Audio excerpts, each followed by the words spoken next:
Sweden. Published in this website on December the 26th, 2004. Note of the editor of Brother Veritas's website.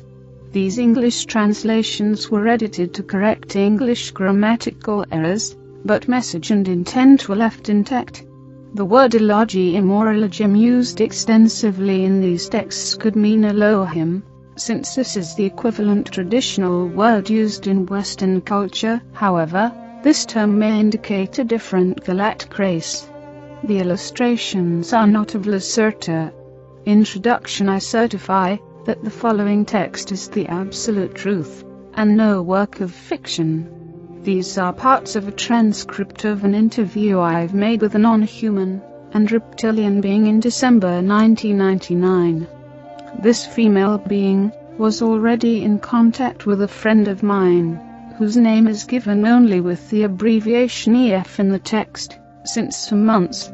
Let me declare that I was all my life a skeptic about UFOs, aliens and other weird things, and I thought that EF tells me just reams of fictitious stories. When he talked with me about his first contacts with the non-human being Lacerta, I was still a skeptic. When I met this being on December the 16th last year in that small warm room in the remote house of my friend near to a town in the south of Sweden, despite the fact that I saw now with my own eyes that she was not human. She has told and shown me so many unbelievable things during that meeting that I can't deny the reality and the truth of her words any longer. This is not another of that wrong UFO papers which claim to tell the truth, but tell in fact just fiction. I'm convinced that this transcript contains the only truth, and therefore you should read it. I had talked with her for over 3 hours, so the following transcript shows you only shortened parts of the interview, because she asked me after the interview not to publish everything she had told me already now.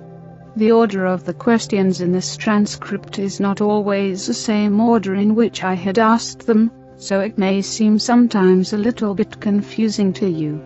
It was not easy to delete all the important parts she had asked me to delete from the transcript, so I apologize for the maybe unusual order. I'm in the possession of the entire transcript of the interview, 49 pages with some of my drawings of her body and her equipment, and also of some tapes on which I have the full interview, but I will not reveal this before I have permission from her. I will send this shortened form of the still fascinating document to 4 of my reliable friends to Finland, Norway, Germany, and France, and I hope they will translate it into their own languages and into other languages, and I hope as many people as possible will be able to read and to understand the transcript. If you receive it, please send it to all your friends via email, or make printouts and copy them. I certify furthermore that various paranormal abilities of her species like telepathy and telekinesis, including the moving and dancing of my pencil on the table without touching, and the flying of an apple around 40 centimeters over her hands, was shown to me during the 3 hours and 6 minutes of the meeting, and I'm absolutely sure that these abilities were no tricks. The following is certainly difficult to understand and to believe for someone who hasn't experienced it, but I was really in contact with her mind, and I'm now completely sure that everything she said during the interview is the absolute truth about our world.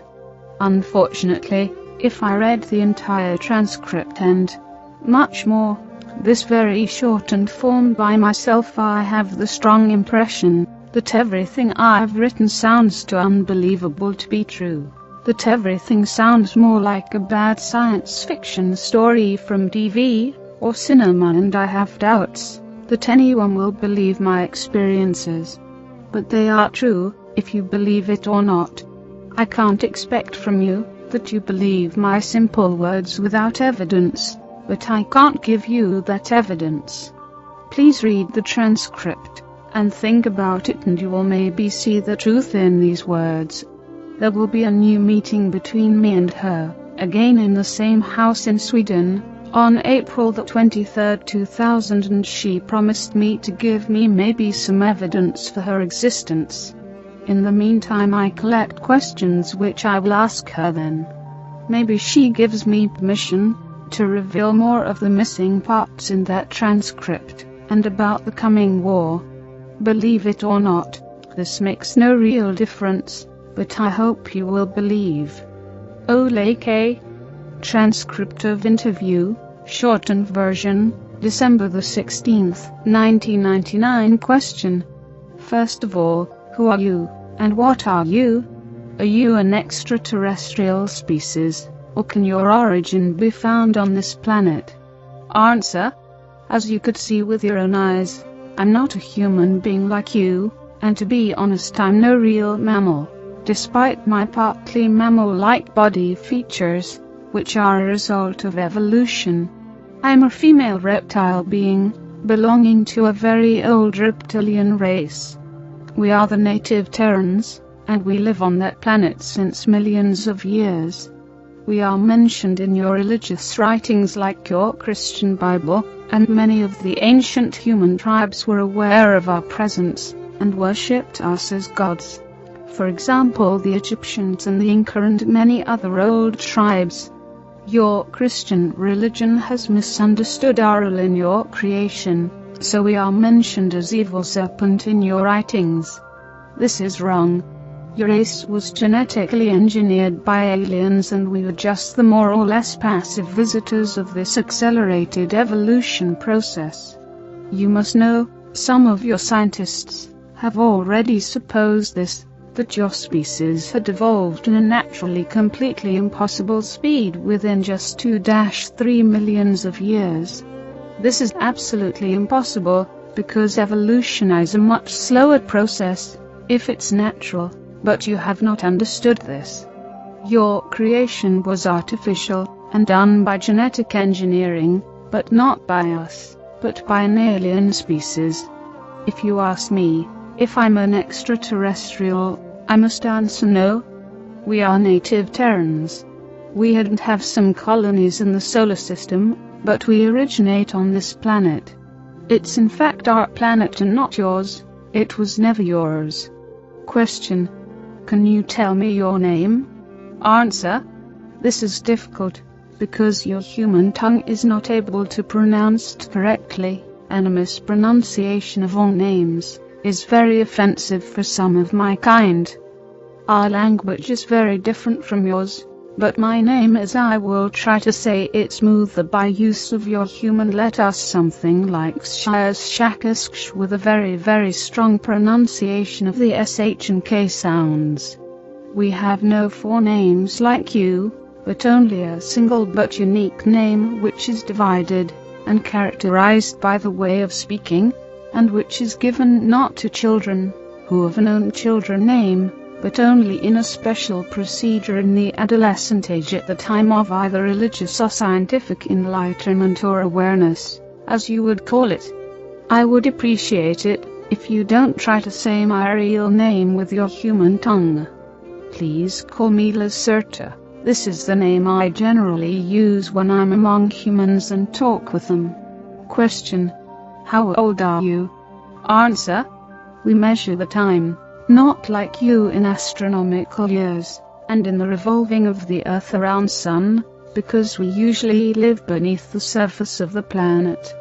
Our time measurement depends on periodically returning cycles in the Earth magnetic field, and according to this, and said with your numbers, I'm today, let me calculate, 57,653 cycles old.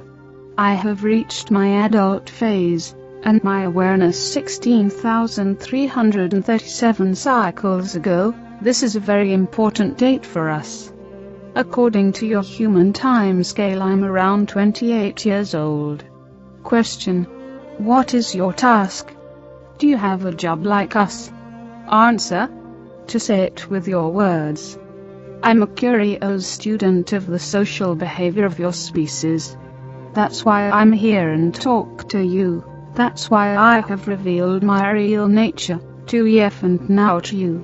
And that's why I give you all that secret information, and why I will try to answer all the questions on your many sheets of paper honestly.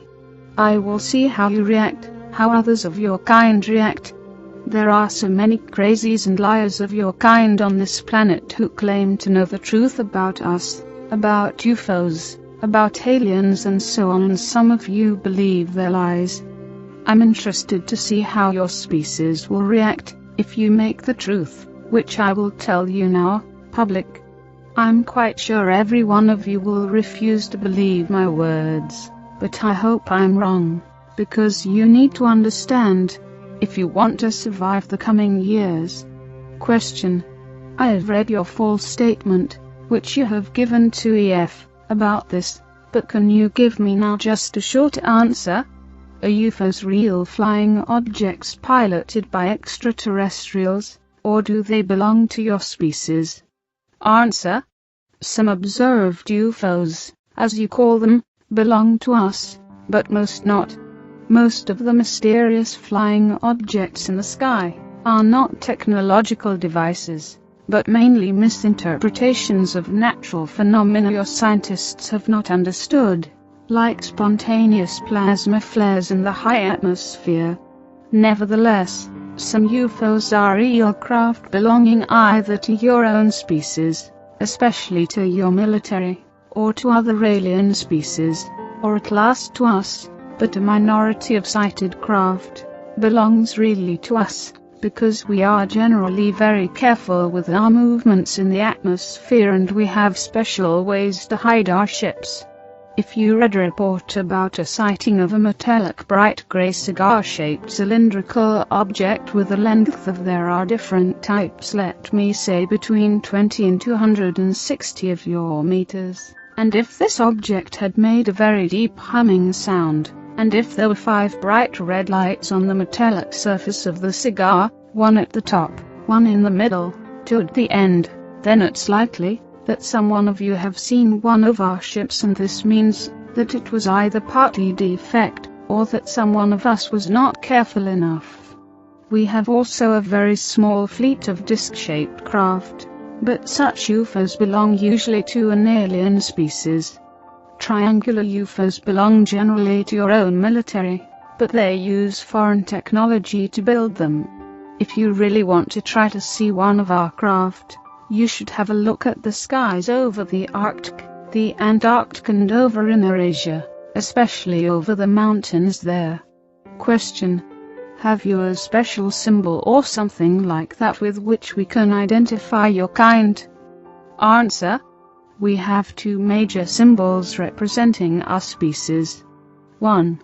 The more ancient symbol is a blue serpent with 4 white wings on a black background. The colors have religious meanings for us. This symbol was used from certain parts of my society, but it is today very seldom. You humans have copied it very often in your old writings. The other symbol is a mystic being you would call a dragon in the shape of a circle with 7 white stars in the middle. This symbol is much more common today. If you see one of that symbols on a cylindrical craft I've described in my previous answer, or on some underground installation, this thing or place belongs definitely to us, and I would advise you to go away from there as soon as possible.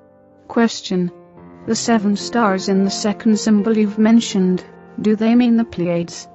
Answer. Pleiades? No. Actually, the 7 stars are planets and moons, and they are a symbol for our former 7 colonies in the solar system. The stars are shown in front of a blue background, and the dragon circle means a shape of Earth. The 7 white stars mean Moon, Mars, Venus and 4 moons of Jupiter and Saturn, we had colonized in the past. 2 colonies are no longer in use and abandoned, so 5 stars would be more correct. Question. As you have not allowed me to make photos, what would be very useful to prove your real existence and the truth of this story? Can you describe yourself detailed? Answer. I know that it would be helpful to prove the authenticity of this interview if you can make some photos from me. Otherwise, You humans are very skeptic. That's good for us, and for the real alien species acting secretly on this planet. So even if you had such photos, many of your kind would say that they are fraud, that I'm just a masked human woman or something like that. That would be very offensive for me. You must understand that I can't give you permission to make photos of me or of my equipment. This have various reasons, which I want not to discuss with you further, but one of the reasons is the keeping up of the secrecy of our existence. Another reason is more religious. Nevertheless, you have permission to make drawings of my look and of my equipment. I can show you later. I can also try to describe myself, but I doubt that others of your kind will be able to imagine my real look just from simple words, because the automatic denial of the existence of reptilian species, and generally of intelligent species other than your own, is part of the programming of your mind. Well, I will try. Imagine the body of a normal human woman, and you have at first a good imagination of my body. Like you, I have a head, 2 arms, 2 hands, 2 legs and 2 feet, and the proportions of my body are like yours. As I'm female, I have also 2 breasts. Despite our reptile origin, we have started to give milk to our babies during the evolution process. This happened around 30 million years ago, because this is the best thing to keep the young alive. Evolution had done this for your species already in the dinosaur age, and a little bit later also for ours. That means not that we are now real mammals, but the breasts of us are not as large as those of human woman, and the size of them is generally equal for every female of my kind. The external reproduction organs are for both sexes smaller than those of humans, but they are visible, and they have the same function as yours, another gift of evolution to our species. My skin is mainly of a green-beige color, more pale green, and we have some patterns of brown irregular dots, each dot of the size of 1-2 centimeters, on our skin, and in our face. The patterns are different for both sexes, but females have more, especially in the lower body, and in the face. You can see them in my case as 2 lines over the eyebrows crossing my forehead, at my cheek, and at my chin. My eyes are a little bit larger than human eyes. For this reason, we can see better in the darkness, and usually dominated from the large black pupils, which are surrounded from a small bright green iris. Males have a dark green iris. The pupil is slit, and can change its size from a small black line to a wide open egg-shaped oval, because our retina is very light sensitive, and the pupil must compare this. We have external round ears, but they are smaller, and not so curved as yours, but we can hear better, because our ears are more sensitive for sonic. We can also hear a wider range of sonic. There's a muscle all over the ears which can completely close them, for example underwater. Our nose is more pointed, and there is a V-shaped curving between the nostrils, which enable the ancestors to see temperature. We have lost most of this ability, but we can still feel temperature much better with this organ. Our lips are shaped like yours, those of females a little bit larger than those of males, but of a pale brown color, and our teeth are very white and strong, and a little bit longer and sharper than your soft mammal teeth. We have no different hair colors like you, but there is a tradition to color the hairs in different ages, and the original color is like mine, a greenish brown. Our hairs are thicker and stronger than yours, and they grow very slow. In addition, the head is the only part of our body where we have hairs. Our body, arms and legs are similar in shape and size to yours, but the color is different, green-beige, like the face, and there are scale-like structures on the upper legs, over the knee, and upper arms, over the elbow. Our 5 fingers are a little bit longer and thinner than human fingers, and our skin on the palm is plain, so we have no lines like you, but again a combination of a scale-like skin structure, and of the brown dots. Both sexes have the dots on the palm, and we have no fingerprints like you. If you touch my skin, you will feel that it is smoother than your hairy skin. There are small sharp horns on the upside of both middle fingers. The fingernails are grey and generally longer than yours.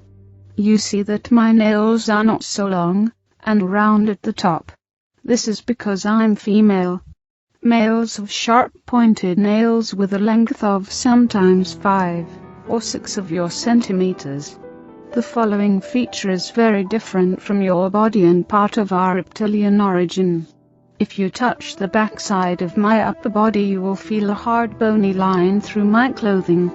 This is not my spine, but a very difficult shaped external plate structure of skin and tissue following exactly our spine from the head to the hip.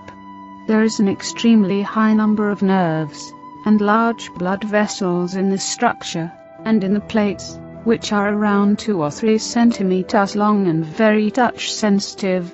This is the reason why we have always problems to sit in chairs with a back like this chair.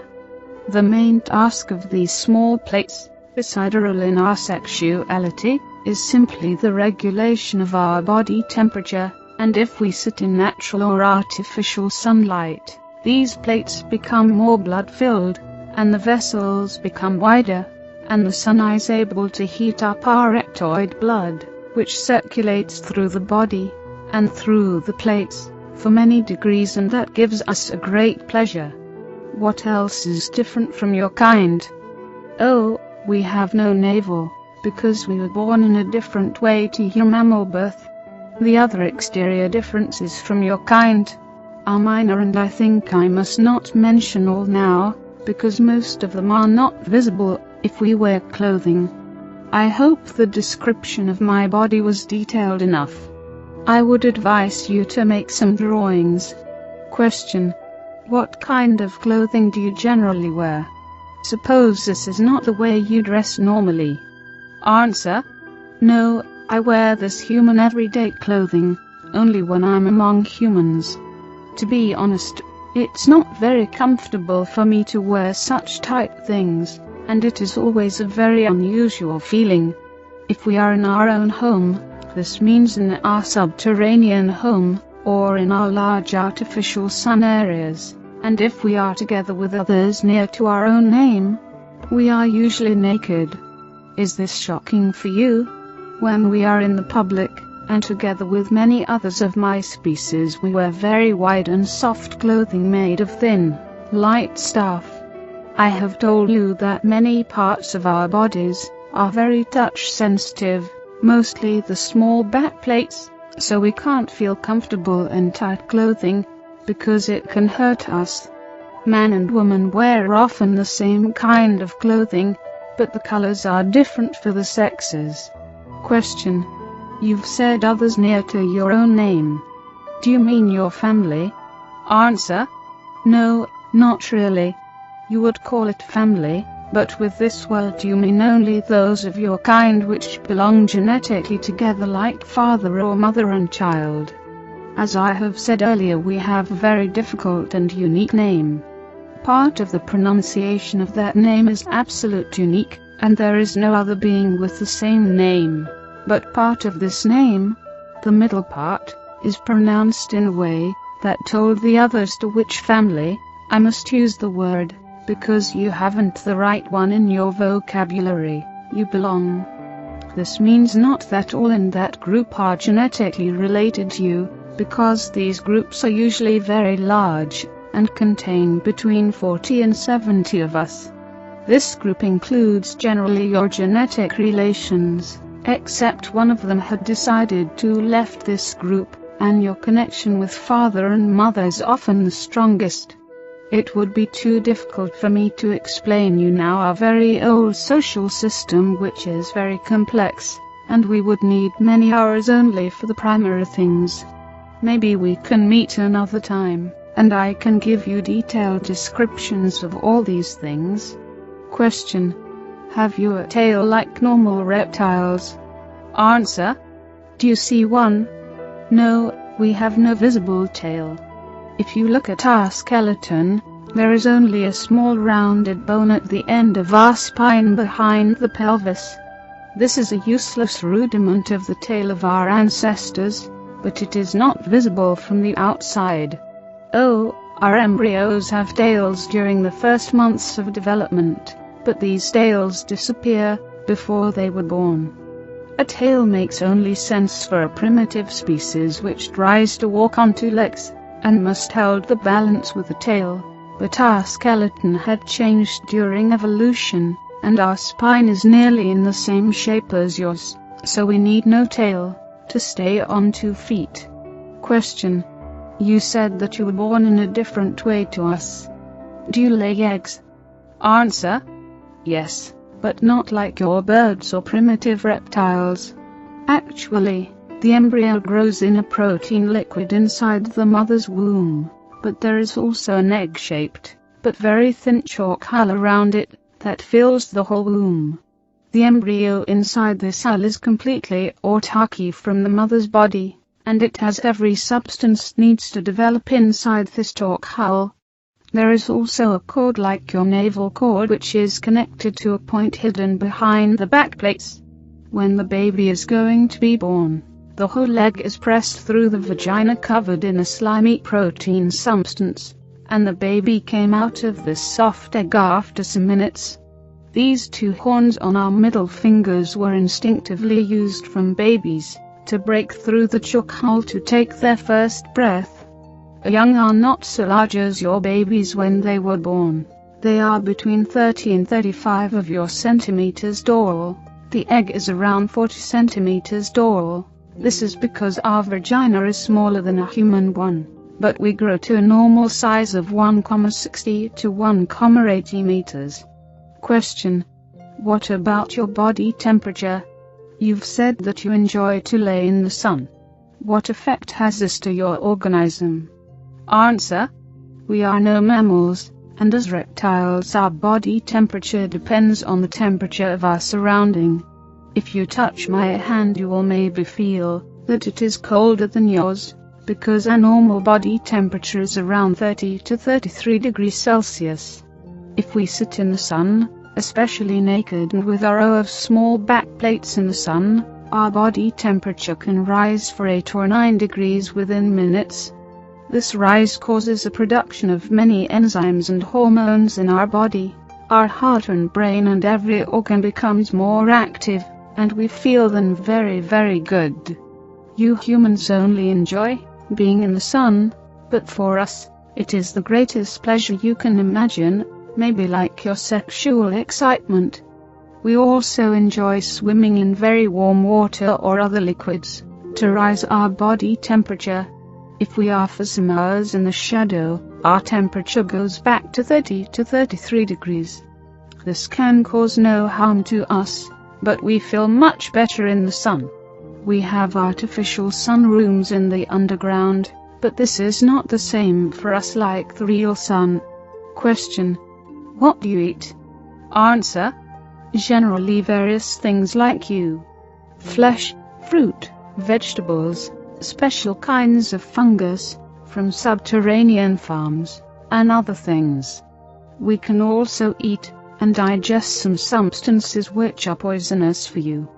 The main difference between you and us is that we must eat flesh, because our body needs the proteins.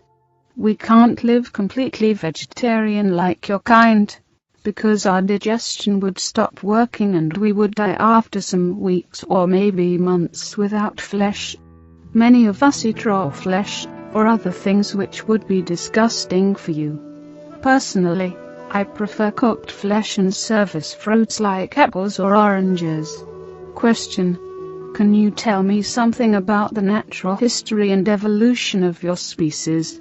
How old is your species? Have you evolved from primitive reptiles as mankind has evolved from apes? Answer: oh, this is a very long and complex story, and it sounds certainly unbelievable to you, but it's the truth. I will try to explain it in short. Around 65 million years ago, many of our unadvanced ancestors from the dinosaur race died in a great global cataclysm. The reason for this destruction was not natural disaster, an asteroid impact as your scientists believe falsely, but a war between two enemy alien groups that took mainly place in the orbit and high atmosphere of your planet.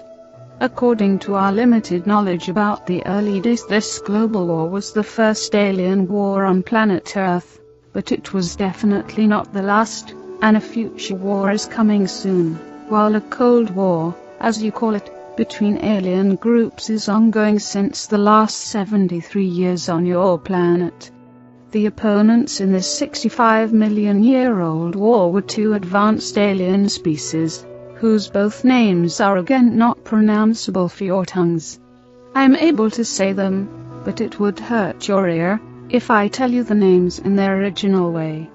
One race was humanoid like your species, but much older, and was from this universe, from a solar system in the star constellation you call Procyon today in your maps. The other species, about which we know not so much, was a reptilian species, but they have nothing to do with our own species, because we have evolved from local saurians without exterior influence, except the successful manipulation of our own genes by us. More about that later. The advanced reptilian species came, not from this universe but from how should I explain it to you? Your scientists have not really understood the true nature of the universe, because your illogical mind is not able to see the easiest things, and relies on wrong mathematics and numbers. This is part of the genetic programming of your kind, to which I will come later. Let me say that you are nearly as far away from the understanding of the universe as you were 500 years ago. To use a term you will maybe understand. The other species came not from this universe, but from another bubble in the foam of the omniverse.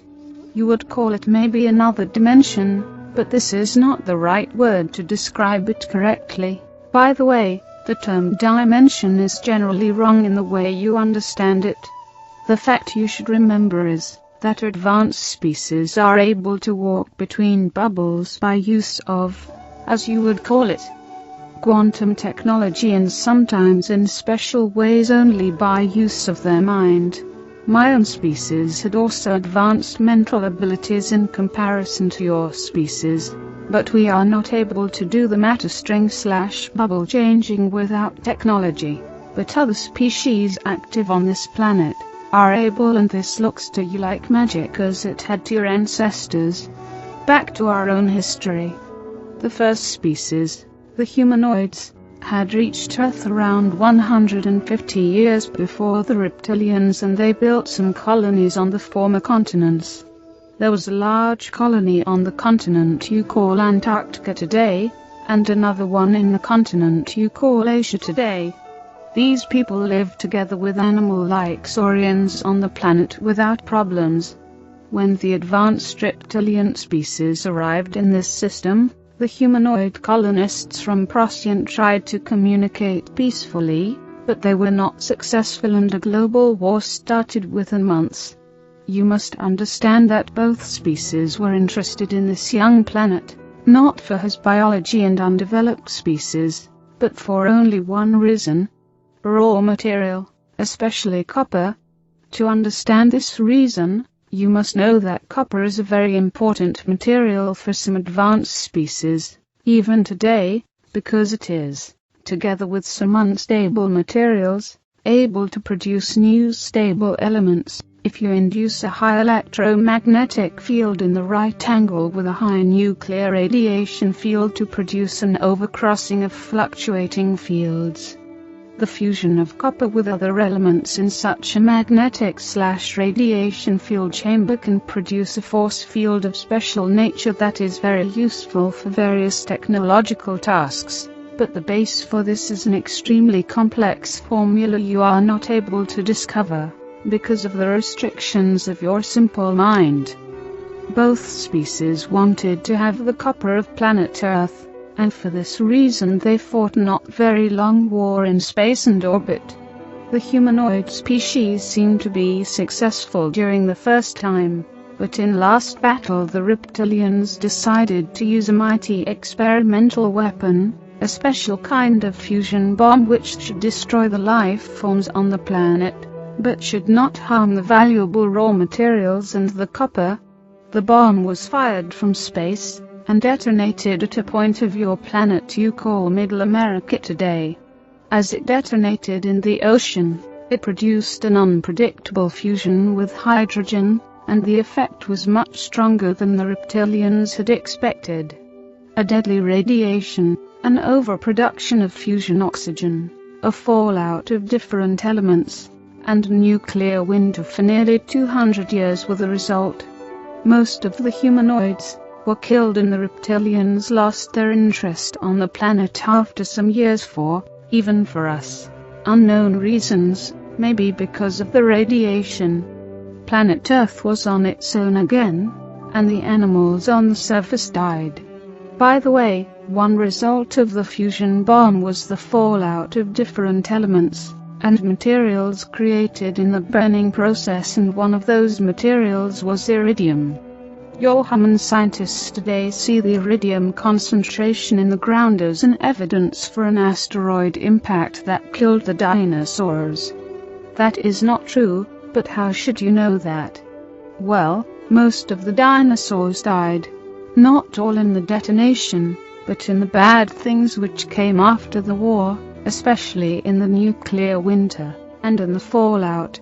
Nearly all dinosaurs and reptilians were dead within the next 20 years. Some of them, especially those in the oceans, were able to survive for the next 200 to 300 years even in this changed world, but these species also died, because the climate had changed. The nuclear winter ended after 200 years, but it was colder on Earth than before.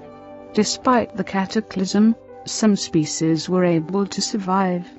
Fish, like the sharks, birds, little creepy mammals, your ancestors, various reptiles like crocodiles, and there was a special kind of small but advanced dinosaurs which had developed together with the last large animal reptilians like the species you call Tyrannosaurus.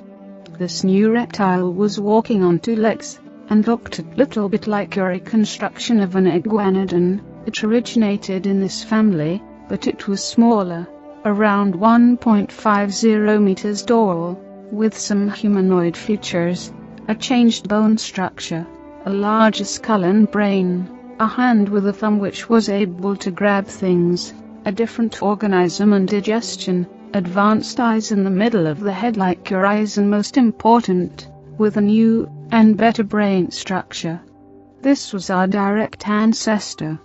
There are theories that the radiation from the bomb took part in the mutations of the organism of this new breed, but this is not proven. Nevertheless, this little humanoid-like dinosaur evolved during the following 30 million years. As I have said earlier, a species needs generally more time to evolve than you think, if the evolution is not artificially induced, like in your case, from an animal to a more or less thinking being. These beings were intelligent enough not to die in the next millions of years, because they learned to change their behavior.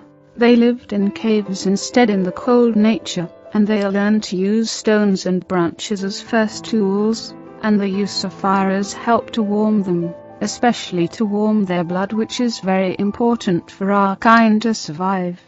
During the next 20 million years this species was divided by nature into 27 subspecies.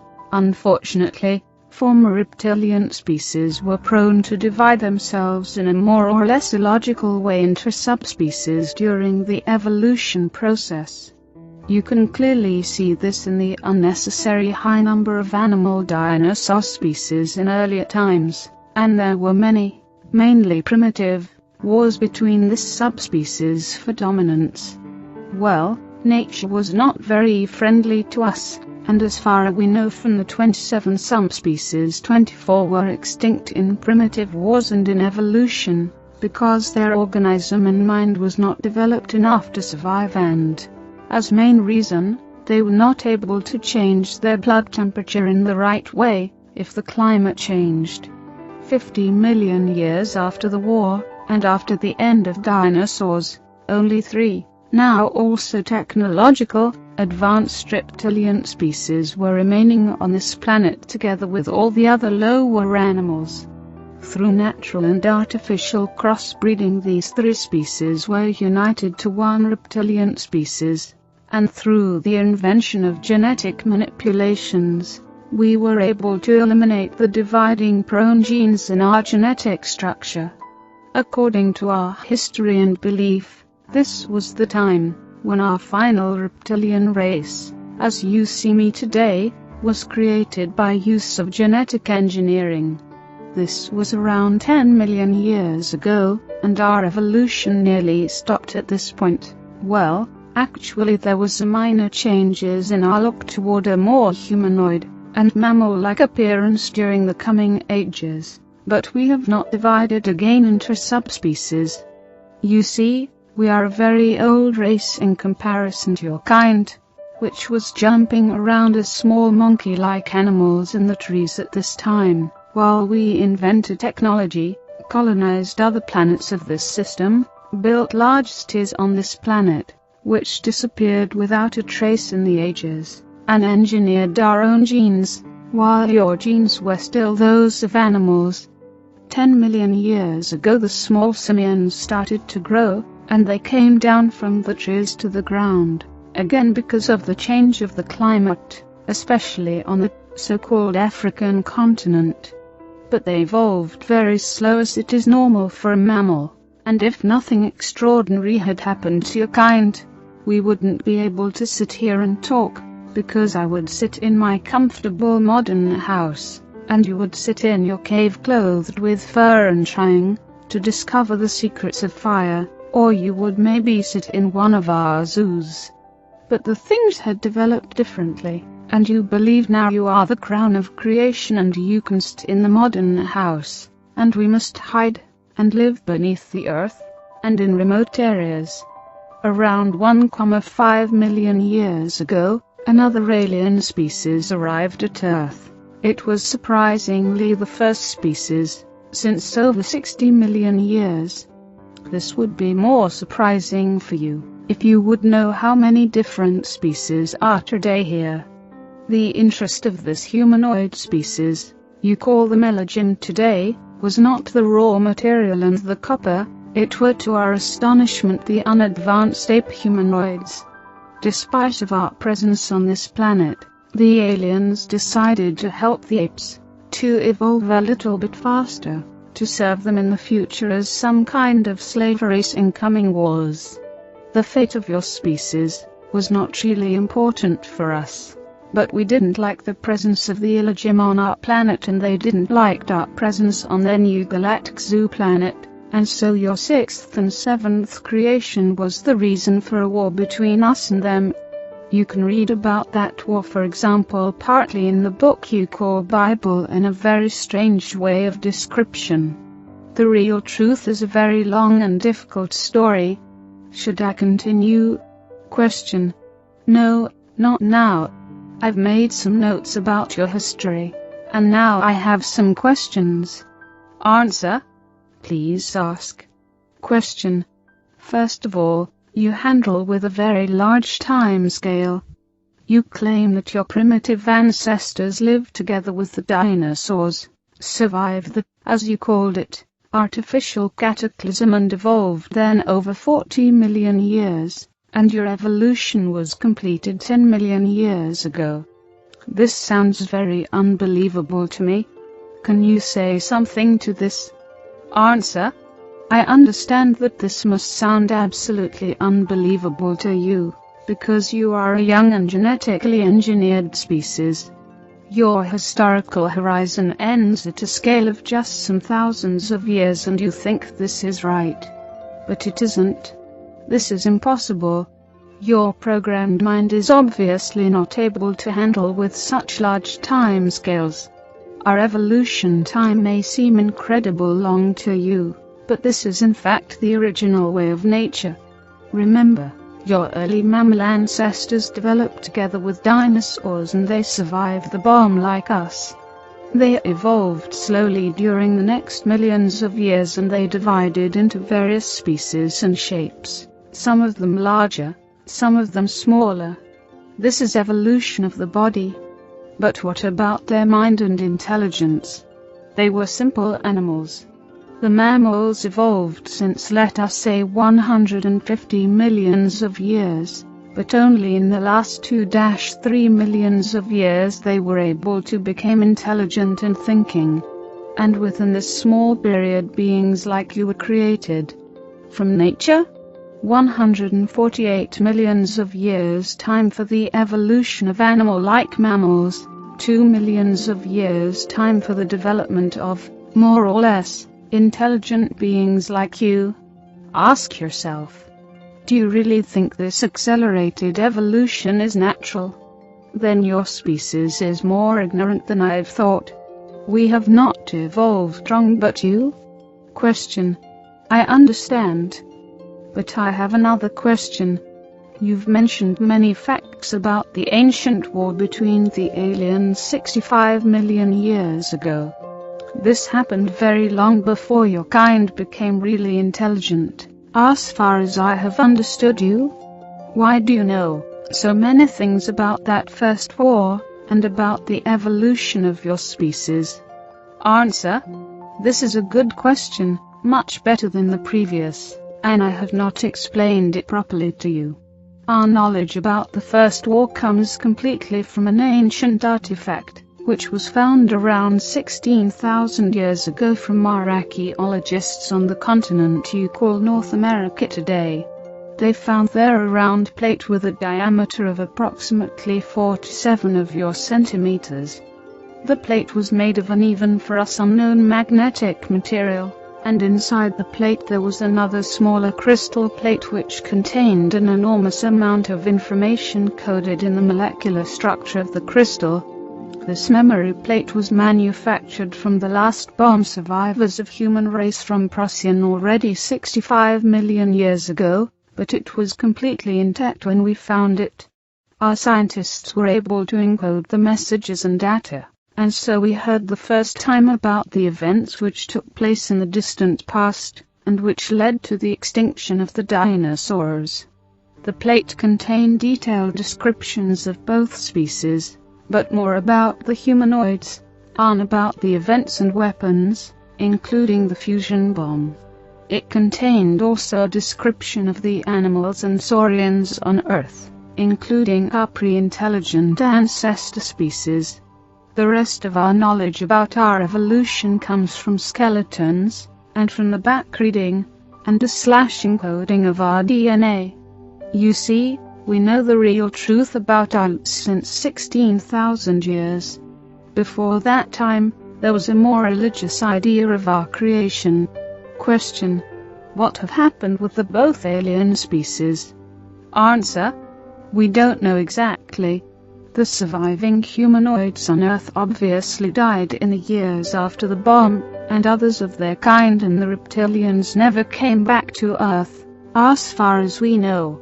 Concerning the reptilian aliens, there is a possibility that it was physically impossible for them to return, because the matter between bubbles is sometimes in rapid movement. The current theory is that both species had ceased to exist during the millions of years. Question. You've mentioned skeletons of your kind. How can it be that human scientists haven't found any trace of you and your ancestors, if you really lived for such a long time on this planet? We have found many skeletons of primitive dinosaurs, but none of an advanced reptilian, being with a larger skull and brain, and a hand with a thumb as you have described it before. Answer. Yes, you have. But your great scientists were not able to reconstruct the skeletons completely, because they wanted to reconstruct reptilian animals, not intelligent beings. You would laugh, if you would know how many of the, especially small, saurian skeletons in your museums, are totally wrong constructions of never-existing beings, because you used many bones which didn't really belong together, and sometimes you made artificial bones. If something was missing, you needed to construct an animal saurian.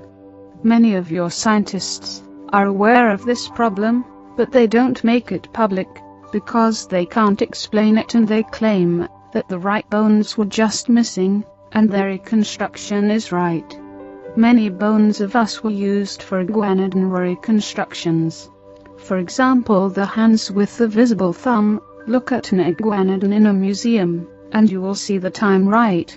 A scientist in the country you call United States had built a nearly correct skeleton of our kind some years ago, but the local government, which is partly aware of our existence, confiscated the reconstruction. As we live today, and since thousands of years, nearly completely beneath the earth, you will not find any cadavers or skeletons of us. Question. You speak sometimes about underground cities and artificial sunlight. Do you mean something like a hollow earth with this? Is there a second sun inside our planet?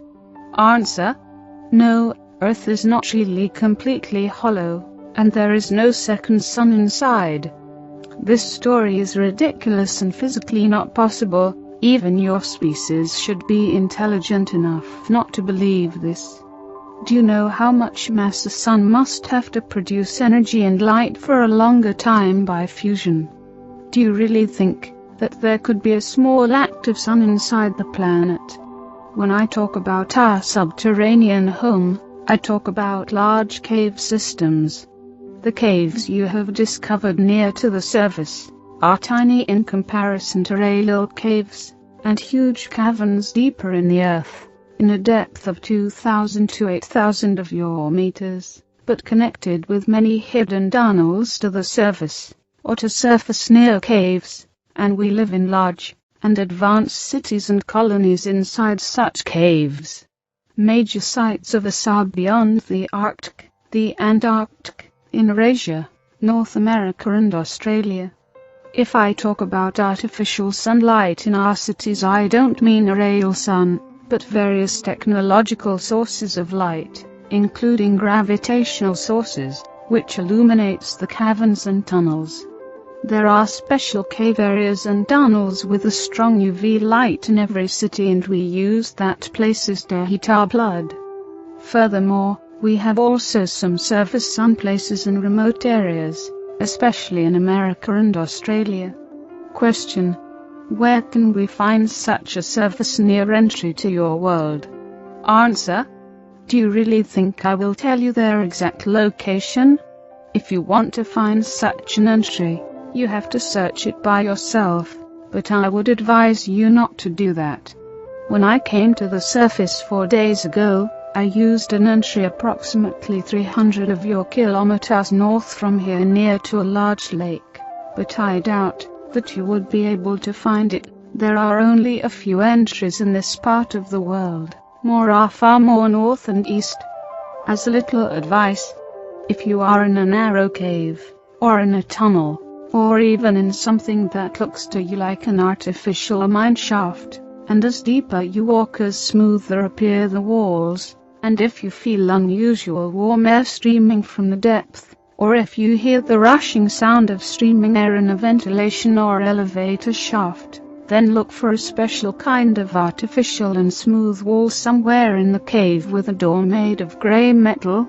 If you would be able to open that door, but I doubt this, you would be in a usually round technical room with ventilation systems and elevators to the depth. This is probably an entry to our world. If you have reached this point, you should know that we are now definitely aware of your presence. You are already in big trouble if you have entered the round room, but you should look for one of the 2 reptilian symbols on the walls.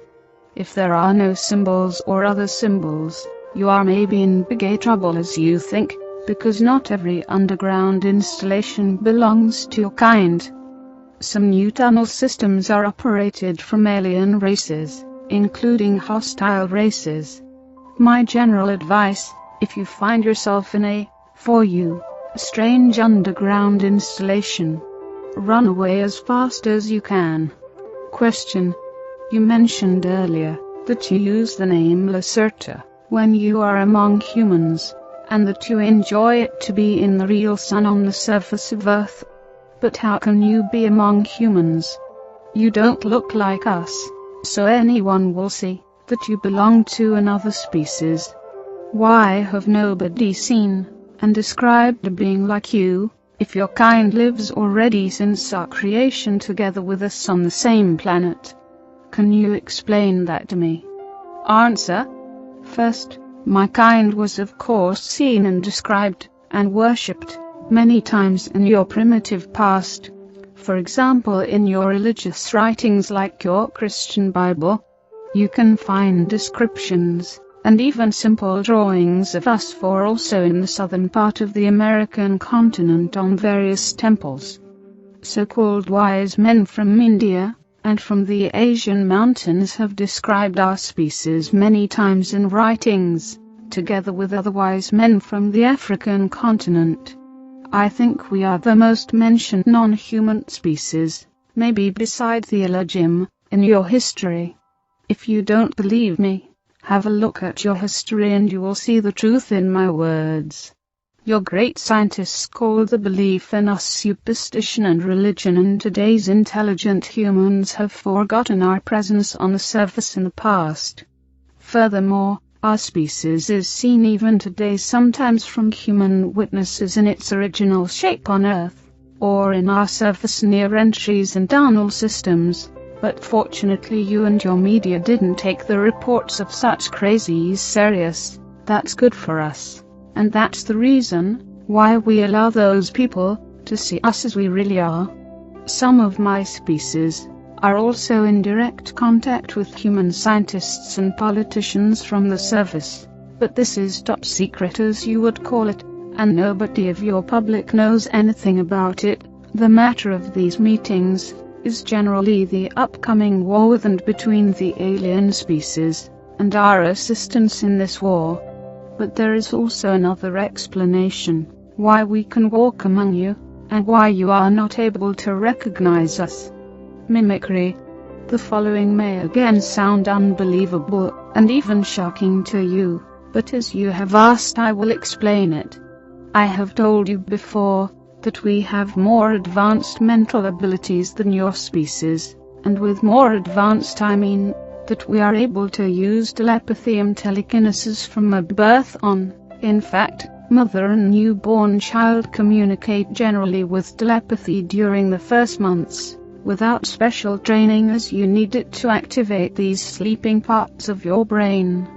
The structure of our brain is a little bit different to yours, and our hypothesis is larger and more active than yours, especially when we are in sunlight. Our own abilities are very strong in comparison to yours, but weak in comparison to the matter string/bubble mind forces of some of the alien species on this planet. I was never very good in that mind things, but we all have these primary abilities, and can use them, for example for our protection, or even for attack.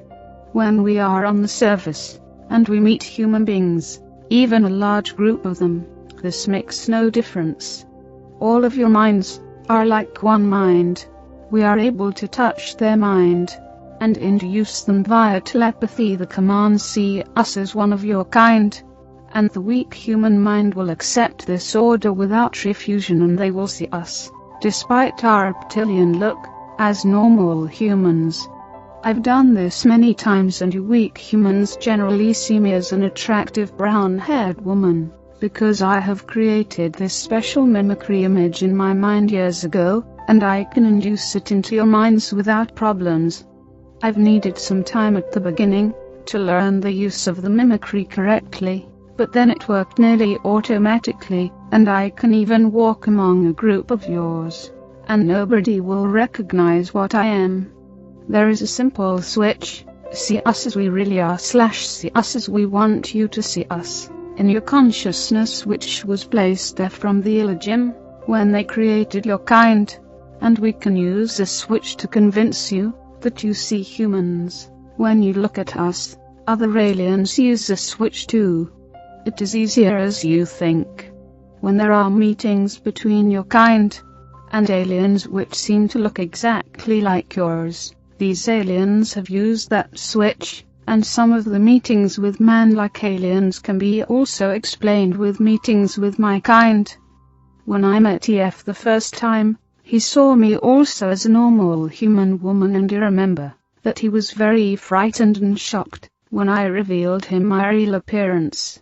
Question: do you mean that you can really make me believe that I talk now with an attractive brown-haired human woman instead of a reptilian being like you? Answer: probably, but I don't think so in your special case.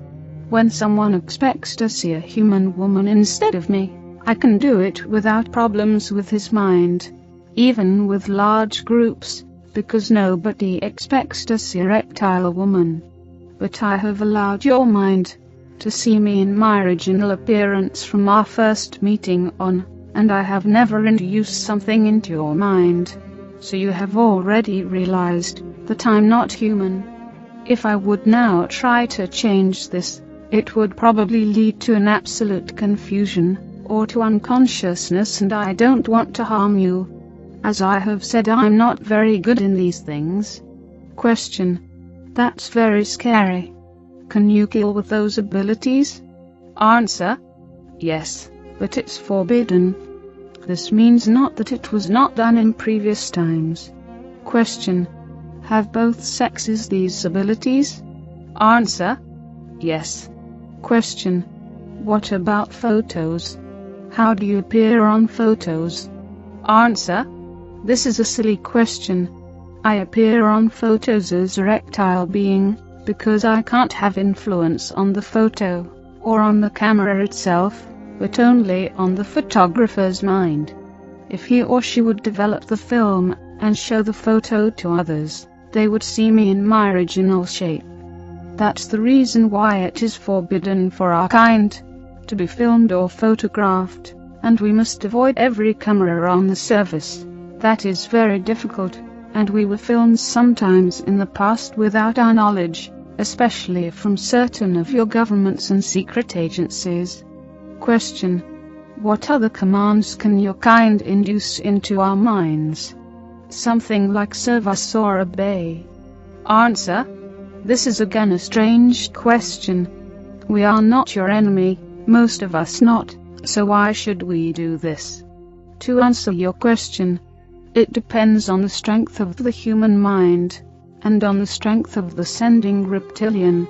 There is no serve us, or serve me switch in your mind, so such a command is much more difficult to induce. If the human mind and consciousness is weak, and the reptilian inducer is experienced in these things, and was some hours in the sun, before he or she tries to do it, then it could probably work for a certain time. There are secret teachings about such things, but I've never learned anything about it. I use my primary abilities for mimicry, and for communication with my own kind, and sometimes for other private things, but I've never used it to harm humans or their mind. I would appreciate it if we can end with this topic here. Question: a last question. You've said earlier that you can hide your UFOs. Do you use the same abilities to do this? Answer: yes, but on a technical base. There is a powerful device inside each craft which is able to send an artificial signal to your minds to convince you that you see either nothing but only the sky, or that you see normal aircraft like planes instead of our ships. This isn't used very often, because we avoid human public when we move in the atmosphere. If you are able to see our UFOs, it means that the device is either defect or deactivated for some reason.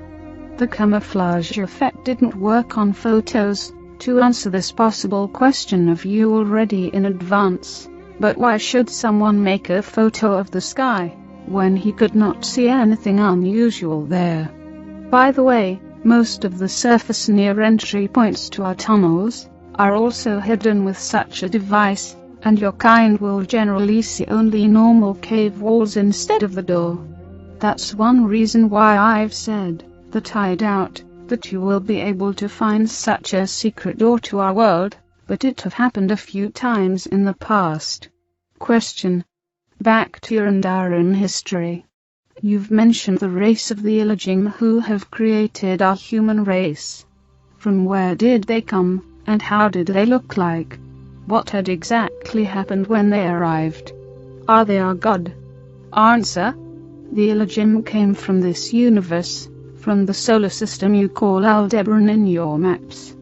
They were a very tall humanoid species with usually blonde hairs and a very white skin. They avoided the sunlight because it hurt their skin and their eyes. This was absolutely unbelievable for a sun-loving species like us. They seemed to be intelligent and peaceful at the beginning, and we started a more or less friendly communication with them, but later they showed their ill intentions and plans. They wanted to evolve the apes to a new breed, and we were a disturbing factor for them on their new zoo planet. At first, they caught around 10,000 or maybe even 20,000 of your simian ancestors, and they left the planet for some 100 years. When they returned, they brought your, now more human, ancestors back. Then they left Earth again for some thousands of years, and the primitive pre-humans lived together with us without major problems. They were just afraid of our aircraft and technology. The Illagim had taught their mind and enhanced their brain and their body structure, and they were now able to use tools and fire. The Illagim returned within 23,000 years 7 times, and accelerated the evolution speed of certain of your kind. You must understand that you are not the first human civilization on the planet. The first advanced humans, who lived at the same time with less developed pre-humans, because the Illagim had experimented with different speeds and stages of evolution, with technology and speech existed around 700,000 years ago on this planet. Your scientists have not understand this, because they've found only the bones of the pre-humans, and some primitive cave drawings showing advanced humans and flying devices. This genetically advanced human breed lived together with us, but they avoided contact with my kind, because the Illagim teachers had warned them with misleading purpose, that we are evil beings, and that we lie to them. Well, after some centuries the aliens decided to extinct their first creation, and they accelerated the evolution of a second and better test series, and so on and so on. The truth is that your modern human civilization is not the first on this planet Earth, but already the 7th. The buildings of the first breeds are lost, but the 5th civilization was the one which built the large triangular constructions you call Egyptian pyramids today. Around 75,000 years ago, your Egyptians just found that large ancient pyramids in the sand, and tried not very successful to build similar constructions, and the 6th civilization was the one which built the cities which ruins you can find today beneath the sea in the so-called Bimini area around 16,000 years ago. The last creation of the 7th breed of your series was done just 8,500 years ago, and this is the only creation you can remember, and to which your religious writings refer. You rely on archaeological and paleontological artifacts which show you a wrong and short past, but how should you know anything about the 6 civilizations before? And if you find evidence for their existence, you deny and misinterpret the facts. This is partly a programming of your mind and partly pure ignorance. I will tell you in the following only about your creations, because the 6 previous mankinds are lost, and therefore they should not concern you. There was a long war between us and the Illagim, and also between certain groups of the Illagim themselves, because many of them were the opinion that the again and again creation of human species on this planet makes no real sense. The last battles in this war were fought around 5,000 years ago in Orbitan's service. The aliens used powerful sonic weapons to destroy our underground cities, but on the other hand we were able to destroy many of their surface installations and bases in space. The humans of your series were very frightened when they observed our battles, and they wrote it down in form of religious myths. Their mind was not able to understand what was really going on. The Elohim, who appeared as gods for the 6th and 7th breed, told them that it is a war between good and evil, and that they are good, and we are the evil race. This depends certainly on the point of view. It was our planet, before they arrived, and before they started their evolution project with your kind. In my opinion, it was our right to fight for our planet. It was exactly 4,943 years ago, according to your time scale, that the Elohim left the planet again for unknown reasons. This is a very important date for us, because many of our historians called it a victory. Fact is that we don't know what had really happened. The Elohim were gone from one day to another. They vanished without a trace together with their ships, and we found most of their surface installations destroyed by them. The humans were on their own and your civilization developed. Many of us were in contact with certain, more southern, tribes of your species in the coming centuries, and we were able to convince some of them that we are not the evil the aliens wanted them to believe. During the time from 4,900 years ago to today, many other alien species arrived the planet. Some of them used the old teaching and programming of your mind, and played again God for you, but the Elohim themselves never came back. They had left the planet for a duration of some 1,000 years or so earlier, so we expect their return one day in future to end their project, or to maybe extinct also the 7th breed, but we don't really know what have happened to them. To answer this question of you in advance, your current civilization doesn't know anything about your real origin, about your real past, about your real world and universe, and you know very little about us and our past. And you know nothing about the things to come in near future. As long as you will not understand and believe my words, I tell you the truth, because we are not your enemy, as long there is danger for your species. Your enemies are already here, and you have not understood. Open your eyes or you will be in big trouble soon. If you haven't believed anything of the things I've told you before, then you should really believe and remember this. Question: why do you think I don't believe you? Answer: I have a certain feeling that you don't believe me, despite the fact that I'm sitting here in front of you. Everything I have told you in the last 2 hours is the absolute truth about our world. Question: how many alien species are active on Earth at the moment? Answer: as far as we know, 14 species. 11 from this universe, 2 from another bubble, and 1 very advanced from a very different plane. Don't ask me for names, because nearly all are not pronounceable for you. 8 of them are not pronounceable even for us. Most of the species, especially the more advanced, are just studying you as animals, and they are not very dangerous for you and for us, and we work together with some of them. But 3 species are hostile, including the one which was in contact with some of your governments, and exchanged their technology for copper and other important things, and which had betrayed your kind. There was and is a cold war between 2 of these hostile races during the last 73 years, and the 3rd species seemed to be the winner in this useless struggle. We expect a more hot war between them and you in the near future. I would say in the next 10 or 20 years, and we are worried about that development.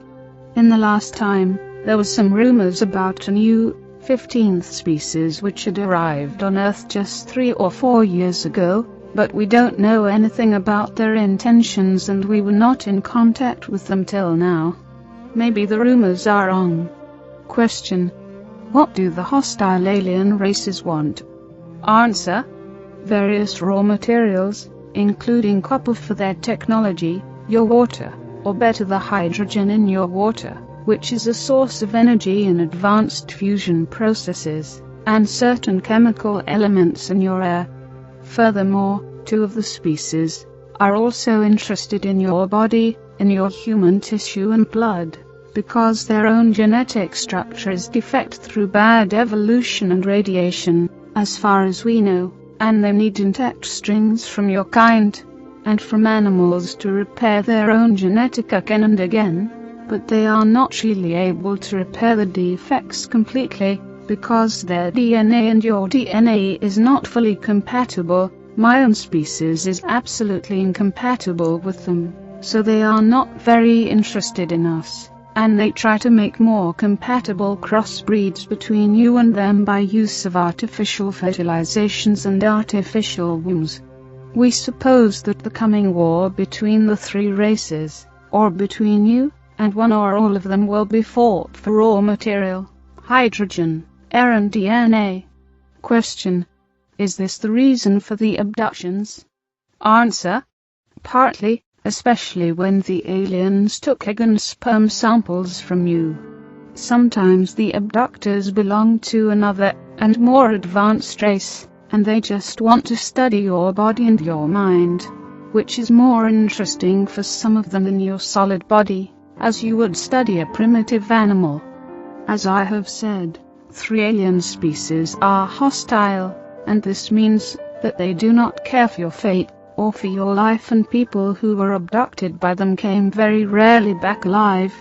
If someone is able to report about an abduction, it means, in my opinion, that he or she has not met one of the aggressive species, or that he or she is a very, very lucky human to be alive. Advanced and friendly races also took sometimes egg and sperm samples, but for other reasons. Question: you've said there are only 14 species active on Earth. But why describe people who saw alien beings, so many different and bizarre types of them? Answer: I think I have already answered to this question. As I have said, most of the alien races have much more advanced mind abilities than you or even me. There is just one alien race completely without such abilities. They are able to appear in your mind and memorize whatever they want, and this induced image has nothing to do with their real appearance. You remember them as normal humans or grey dwarfs, or even extremely bizarre animals, because they want you to remember that, or sometimes they want you to completely forget anything about a meeting with them. Another example. You can, for example, remember that you were just in a normal of your human hospitals, and that some doctors were examining you, and you think not further about what have happened to you, maybe till you discover that there is no hospital in the street, or you supposed it, but in fact you were examined by them in one of their laboratories. You can't rely on your mind in this case. They appear in different shapes due to confuse you, and to make so-called abduction witnesses who are able to remember the events, or who believe they are able to remember, ridiculous in the public, and as far as we know, they are successful. Believe me, there are only 14 alien species on this planet, and only 8 of them abduct humans at the moment, again as far as we know. In addition, not every one of your abductees is one, and some of the aliens in their reports are really just imagination or lies. Answer: how can we protect us against this influence on our mind? Question: I don't know. I doubt you can, because your mind is like an open book to read and write for nearly every species I know. This is partly the guilty of the illegim themselves, because they had constructed or better misconstructed, partly intentionally, your mind and your consciousness without real protection mechanisms. If you are aware that someone tries to manipulate your mind, You can only concentrate on that suspicion and try to analyze every one of your thoughts and memories. Very important. Don't close your eyes. This would lead to a different form of brain waves which are more easy to access. And don't sit or lay down to rest. If you stay awake during the first minutes, you can maybe try to filter the other thoughts and waves in your brain, and the inducer will give up after some minutes if he or she is not successful, because it will start to hurt his or her own brain. This is very difficult, and certainly painful, and it can harm you, so better don't try to resist, but it would be the only possibility you have. However, you can try this only with the more weaker species, not with the strong. Question. What do you mean with one species comes from a very different plane? Answer. Before I can explain that correctly to you, you must be able to understand the universe, and this would mean a maybe useless teaching of your mind, including the remove of some barriers, of many weeks, and with teaching I mean, not only teaching by words. I have said this with your word plane or level, because you have again no better word in your vocabulary, and dimension would be in this case absolutely wrong. It's rather wrong even for another bubble, because a dimension can't exist without planes. If you would be a species living in another, or over the plane, and if you would be furthermore able to enter planes without technology, so that your body is not made of that kind of matter then you would be the mightiest being you can imagine. This very advanced race I have mentioned had developed outside of here, and they've evolved in fact over billions of years. They would be able to destroy all of you and us, and everything with just a single thought. We were in contact with them only 3 times in our whole history, because their interest in your planet is different from that of all other races. They are definitely no danger for you or us. Question. What will happen when the war begins? Answer. This is difficult to answer. It depends on the enemy race, and on their tactic. War is not always that primitive thing you humans mean with the word. War can be fought on various levels. One possibility they have is the destruction of your social system by influence on political leaders. Another is the use of advanced weapon systems which can cause earthquakes, or volcanic eruptions or other disasters, including weather disasters, which may seem natural to you. The special fields from copper fusion I've mentioned earlier are able to have an influence on your global weather. I think they will not attack the planet directly before the human civilization is weak, because even you have possibilities to destroy their craft, but not many. Let me say that we are not absolutely sure if there will be really such a hot war already in the next years. I don't want to talk further about this. Question. This is the end of the interview. Do you want to say a last sentence or message? Answer.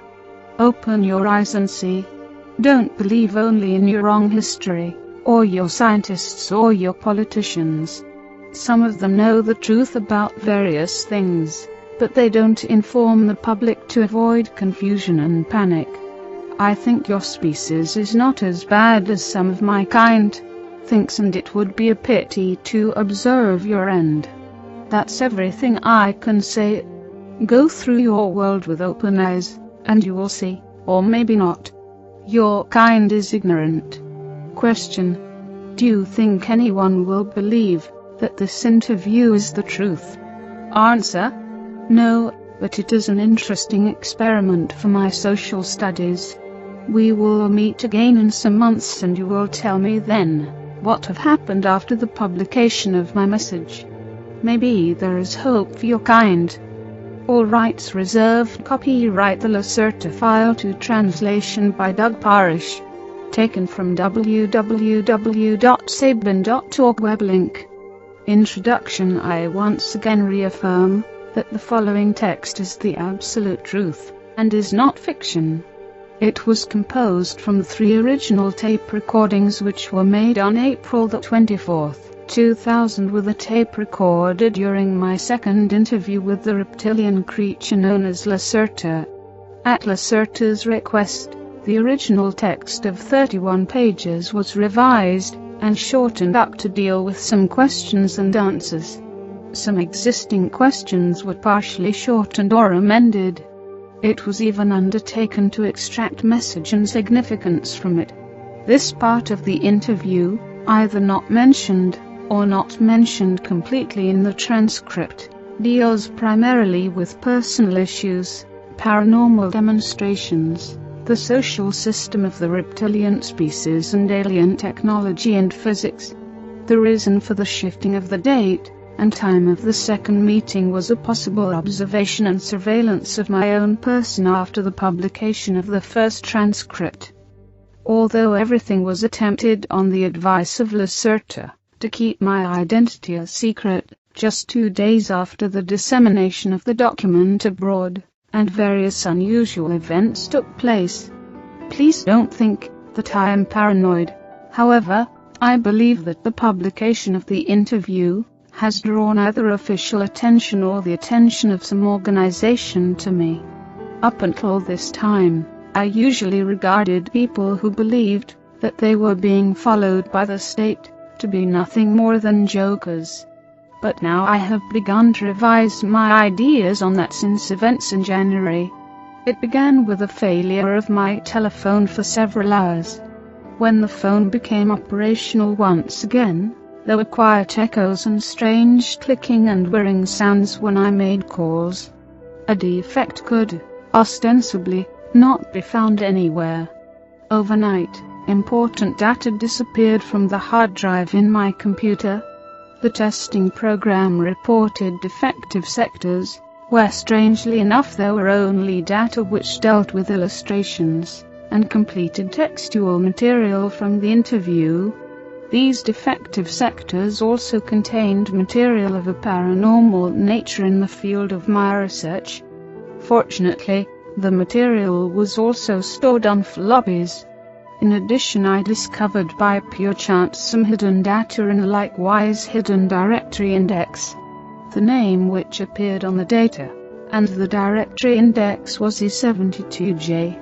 A friend, who is a computer expert, could not make anything of this designation, and when I was about to show it to him, the directory index had disappeared. One evening, my apartment door was standing wide open, my TV set was running, and I am absolutely confident that I had turned the TV set off. A minivan with British markings and the imprint of a Europe-wide supermarket chain parked in front of my house. I noticed the same minivan again on several occasions traveling at a distance behind my car, even when I visited the town of 65 kilometers away. When I returned, the car was on the other side of the street once again. I never saw anyone get into or out of the car. A knock on the door of the vehicle, and on the tinted windows, caused no reaction of any kind. After about 2 weeks, the minivan disappeared again. When I informed EF personally about these events, he suggested that I change the place and date of the meeting, in order to assure our own and Lacerta's safety. The meeting took place on April the 27th, 2000 in another isolated location.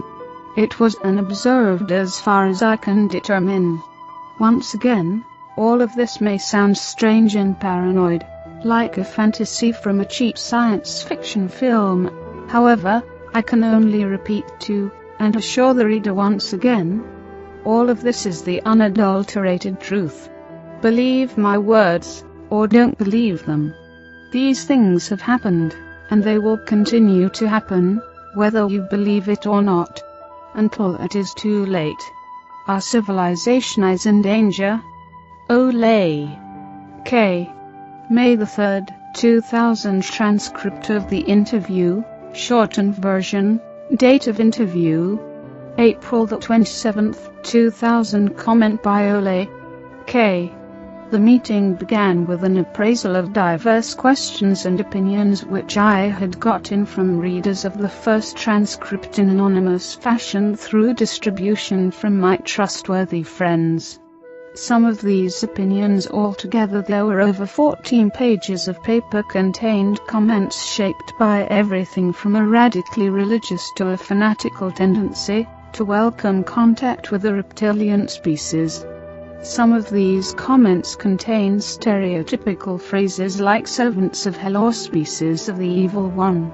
I don't want to go into any kind of detailed description here, since I don't want to pass on further any false and radical realm of thought.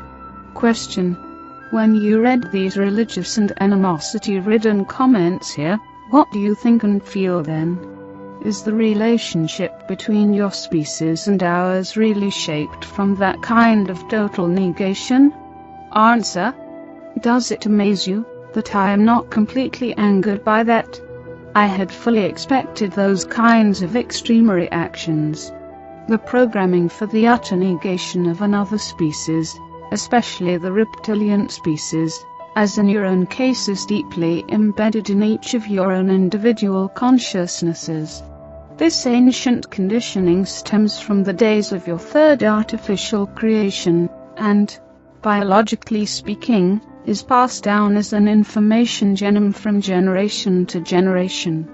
The identification of my species with the powers of darkness was a primary intention of the Elohim, who liked seeing themselves in the role of the powers of light, something which in and of itself represents a paradox, since that humanoid species was extremely sensitive to your sunlight.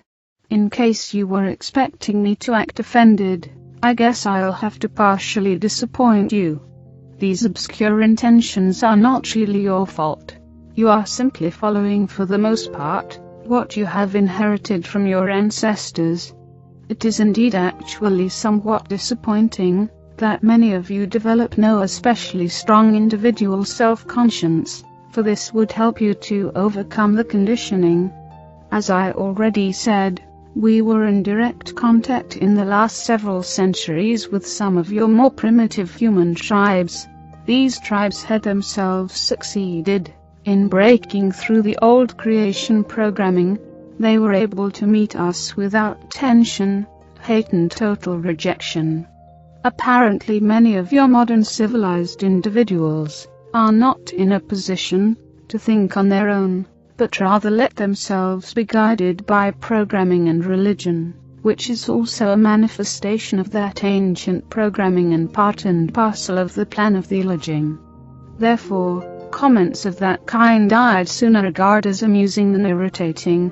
They simply confirm in large measure for me my suppositions about your defined mode of thinking. Question: therefore, you are not the species of the evil one as was remarked earlier. Answer: how am I supposed to answer that?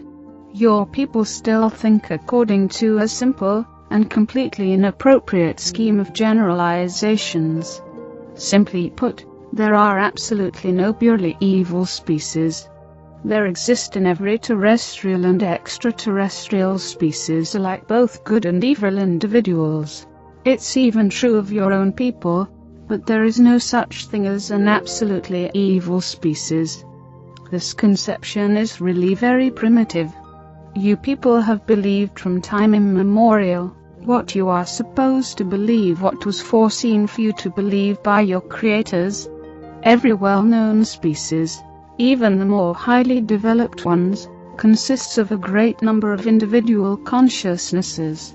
At least a portion of the consciousness is individual, even though there are connecting fields of consciousness. These self-sufficient spirits are able to decide freely for themselves a lifestyle which is either good or evil, according to your own human standards. It depends again on the respective point of view.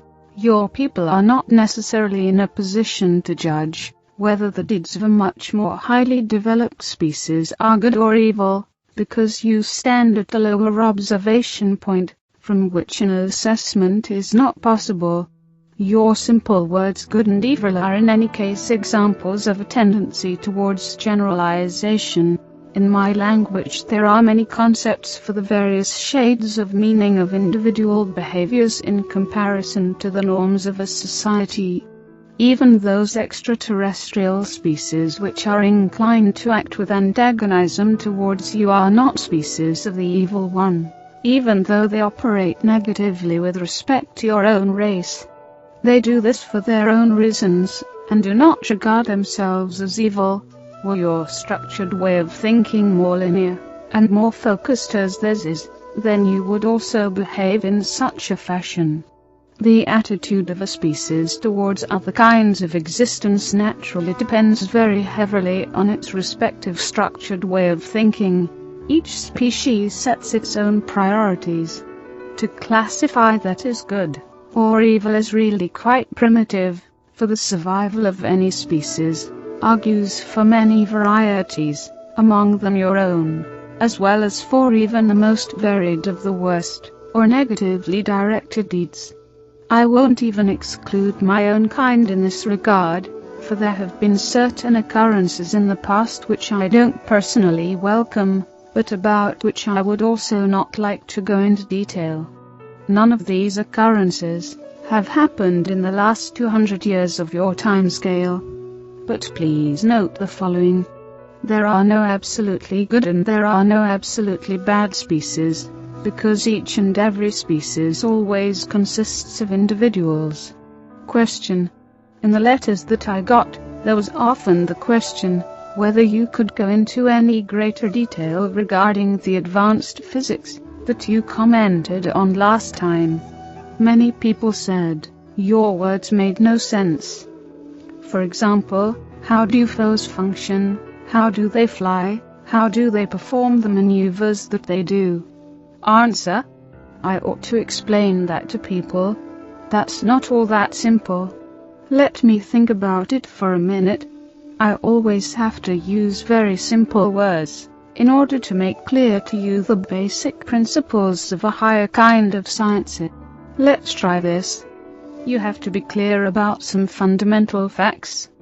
The very first thing is that you must divide up the conception of the physical world, because each existence consists of different layers. Let's say, for simplicity's sake, that it consists of a material illusion and a sphere of influence. Translator's note. No legitimate translation exists for this word Feldraum. Feld means field, Raum means space, room, expanse. Therefore, I'm translating it to a sphere of influence. Right brace. Certain physical conditions are associated only with the realm of the material as in concrete, while other and more complicated conditions are associated only with the sphere of influence of the material world. Your conception of the physical world is based upon a simple material illusion. That illusion is further subdivided into three elementary or basic conditions of matter. A fourth and very important condition also exists, which you simply pay attention to more or less as you choose. It is the one bordering on the sphere of influence or plasma realm. For you, the theory for a controlled transformation, or an elevation of the frequency of matter, and the stable existence of this fourth aggregate condition of matter is not very common, or it exists at a very primitive level. As an aside, there are simply 5 states of matter, but the post-plasma state would really be going too far, and it would only serve to confuse you. Besides, it is not necessary for an understanding of the basic theory. It is connected with diverse phenomena which you would characterize as paranormal. Now, back to the essentials. Plasma. Now, with plasma I don't mean just hot gas as the concept is generally simplified by your people, but rather I mean a higher aggregate condition of matter. The plasma state of matter is a special form of matter which lies between its real existence and the sphere of influence, that is, a complete loss of mass and pure accretion of energy of various form, whenever matter is pushed or shoved. Note: no explanation was given for the use of the word pushed, shoved as used in this context. Your guess is as good mine. Right brace. The fourth state of matter is very important for certain physical conditions which can be used, for example, to, how should I express this to you, generate anti-gravity. That's a rather strange human word, and not really correct, but you ought to understand it better this way. Essentially, in the world of real physics, there are no bipolar forces, but rather only observer-dependent reflective behavior of a single, large unified force at different levels.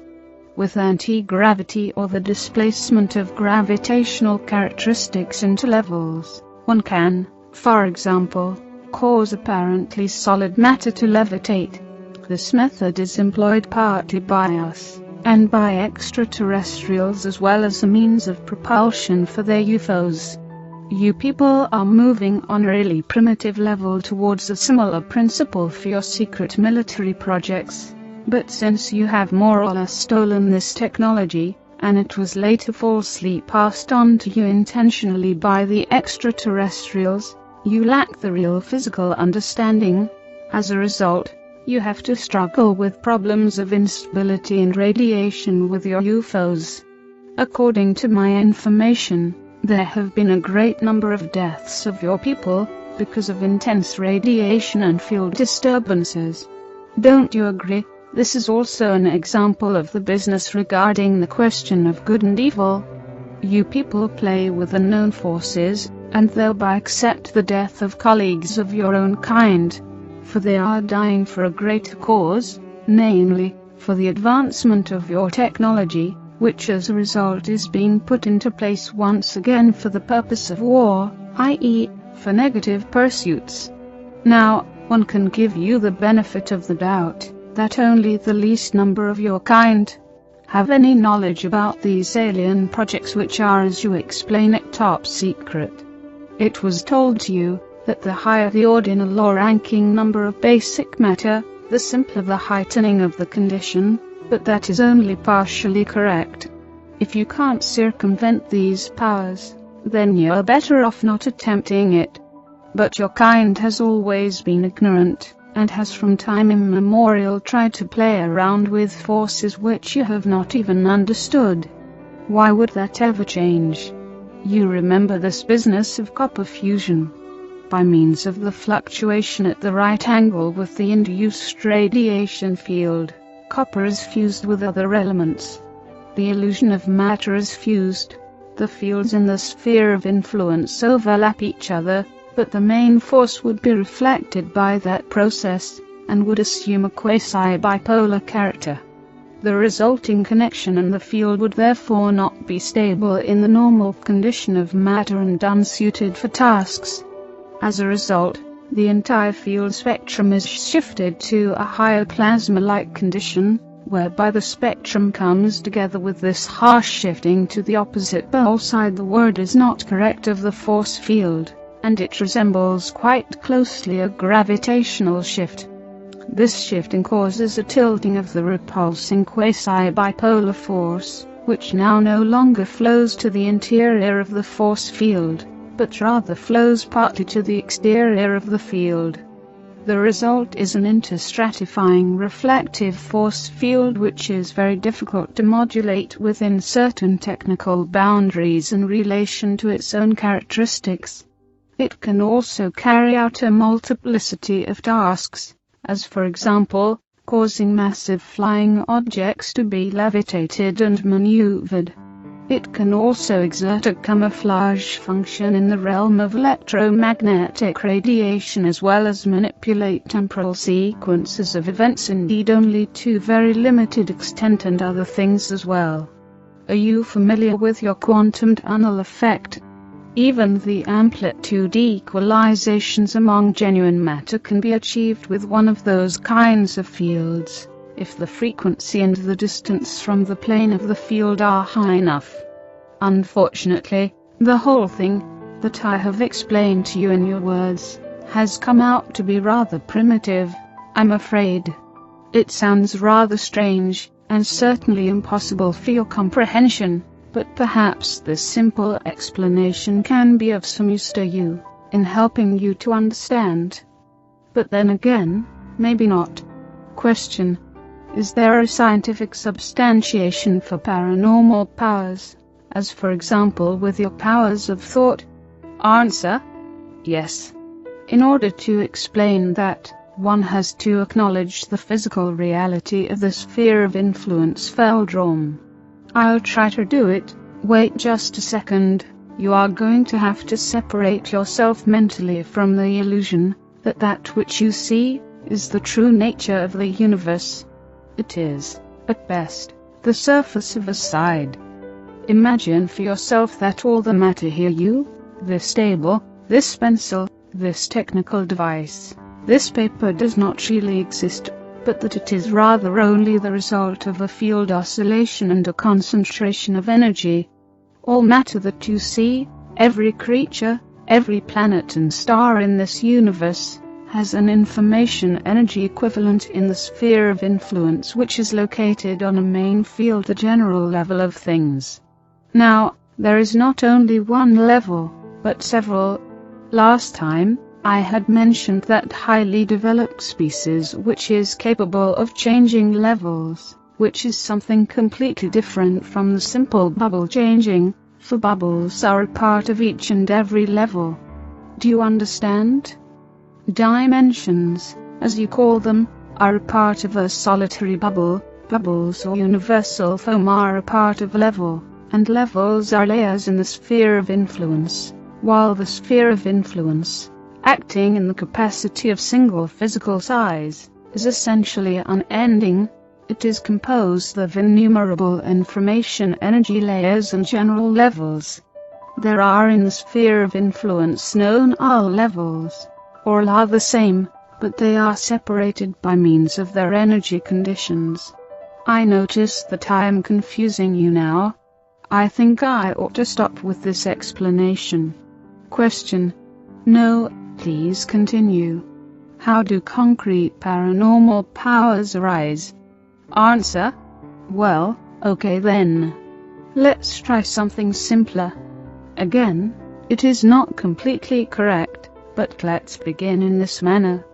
Tangible matter on this side is mirrored in the sphere of influence Feldraum as a field with distinct layers.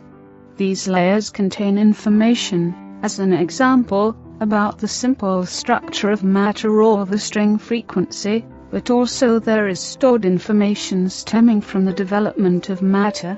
Are you familiar with the human concept of morphogenetic fields? One part of the layer could be designated as such. Now there is still another intermediary layer for which you unfortunately have no human concept, since the theory is not common in human thinking.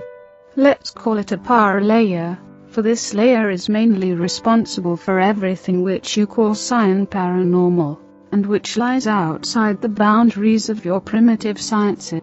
This power layer lies between the layers of matter and the morphogenetic layers of a field in the sphere of influence. It can actively integrate with both. Your body, for example, is mirrored as a field in the sphere of influence Feldraum. That doesn't mean that it does not also exist here, as well as flesh, blood, bones in the form of matter strings or atoms, but not only that. Existence is always a duality.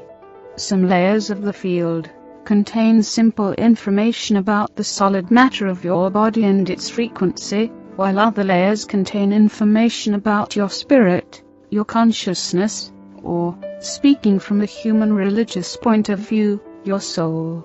Awareness or consciousness in this case is a simple energy matrix, divided into different layers of your field in the sphere of influence, nothing more, nothing less. Genuine awareness can also exist here in the matter side, but only in the form of post-plasma, the fifth form of matter. With the necessary physical knowledge and the corresponding technology, the consciousness/awareness matrix, or soul, can also be separated from its field of rest. It can, despite its removal, continue to exist in a self-sufficient manner for a certain amount of time. That has the strange occult name of soul rubbing. But above all, we're talking about science here, not about magic or dark forces. Comment by Ole K. The soul robbing was mentioned in one of the radical, religiously motivated comments in connection with the reptilian species. But back to your question. Creatures with more powerful mental powers can have a direct influence on the power layer by means of their consciousness/awareness fields. Now this layer is not limited only to the individual, but rather is a part of a general information layer. You could call it in a prosaic sense the community soul that is connected with all animate and inanimate matter and all consciousness which exist on this main level. The biological cause for these abilities lies on the side of matter, by the way, in the pituitary gland, which always is in the position to generate the frequencies, to actively control the sphere of influence Feldraum. Even you people could theoretically do this. However, you are solidly blocked in these things. As I have said, the power layer can interact with mind as well as with matter. For example, if I decide to use my mental powers once more, in order to move this pencil, then, simply said, I imagine in my mind how my consciousness/awareness expands/amplifies itself on the matter side in the form of post-plasma to the pencil. In the sphere of influence, this causes simultaneously an automatic command from the consciousness/awareness layer to the power layer to interact with the matter layer of the pencil. Since the power layer is not confined to the body, it is not even a problem that the pencil lies over there, for I can unerringly reach it, even without moving my matter body. Post-plasma on this side, power layer on the other. I have control over the pencil, and the interaction brings the matter field of the pencil to the point where it changes in the manner in which it moves. For example, comment by Ole K. I certify that the pencil mentioned above abruptly at that very moment jumped into the air to a height of 20 centimeters, and then fell back to the surface of the table. The sound is clearly heard on the recording tape. No one visibly had touched that pencil. Question. That is fascinating. Which kinds of paranormal activities can one generate with that? Answer. All kinds. Everything that you call paranormal. As I said, this special layer lies in the sphere of influence Feldraum between the morphogenetic information layers and the matter layers, and can interact with respect to both sides. That is to say, it can be interacted with solid matter as well as with mind or mental information, wherewith we can achieve everything that is generally designated as telekinesis and telepathy. The connection absorption with another consciousness/awareness is generally separate in the procedure from the simple influence of matter, since different consciousness/awareness fields work with different oscillations. A consciousness/awareness that sends or a consciousness/awareness that listens must first adapt itself to the other mind exactly before any access is possible. Most species also have chances to block the alien access, but you people don't have this. The following is generally valid. The stronger the paranormal abilities of a species, the simpler the adaptation and the access. Our own abilities are not so powerfully developed. Therefore, first we have to learn specifically alien mind influence, in order to use our mimicry. For example, where mimicry is actually quite simple in your minds due to the implanting of the on/off switch. Some of these abilities are also partially inherited. Mother and child of my kind, as an example, are attuned exactly during the first months of life, partially also in the egg covering in the expectant mother, and communicate telepathically. In order to influence you people, we need a certain amount of time for practicing, despite your simple structure. Therefore, it is forbidden, for example, for adults of my kind before the age of enlightenment to come to the surface of the earth. That term is synonymous, along with other things, with full physical strength. In the case of not fully developed abilities, the danger of discovery by you would be too great. By the way, there are of course numerous secret teachings about the real possibilities which can give one these abilities, but I really don't know anything exact about that. Whenever an alien mind ought to be influenced, then there are some generally valid steps, which are set into motion by other extraterrestrial species. First and foremost, the alien oscillation must be felt, something generally that is done automatically by the brain, i.e., for the one the field oscillation, for the other the quasi-electrical brain waves here in the normal space which matter inhabits. That is not especially difficult. After that, one simply probes for the other consciousness/awareness in the mind with a post-plasma manifestation. The sphere of influence Feldraum reacts and the connection is there. Now one can read out information from the first one, and record the desired information to the second one in the correct location. You asked me last time, whether you people have the opportunity to protect yourselves against this influence, and I told you that only an awake and concentrated mind had any kind of a chance to withstand it. In this state of mind the oscillations change very abruptly, and access becomes complicated. More precisely, it can come as a painful recoil. Whenever you close your eyes, then the field becomes flat, and alien access to the mind is immediately possible and without restriction. In terms of your chances against a more highly developed species, you have none at all. They are able to adjust the oscillations faster than you can change. I could even demonstrate it on you, but you were really horrified and confused the last time, so we'll just leave it at an explanation.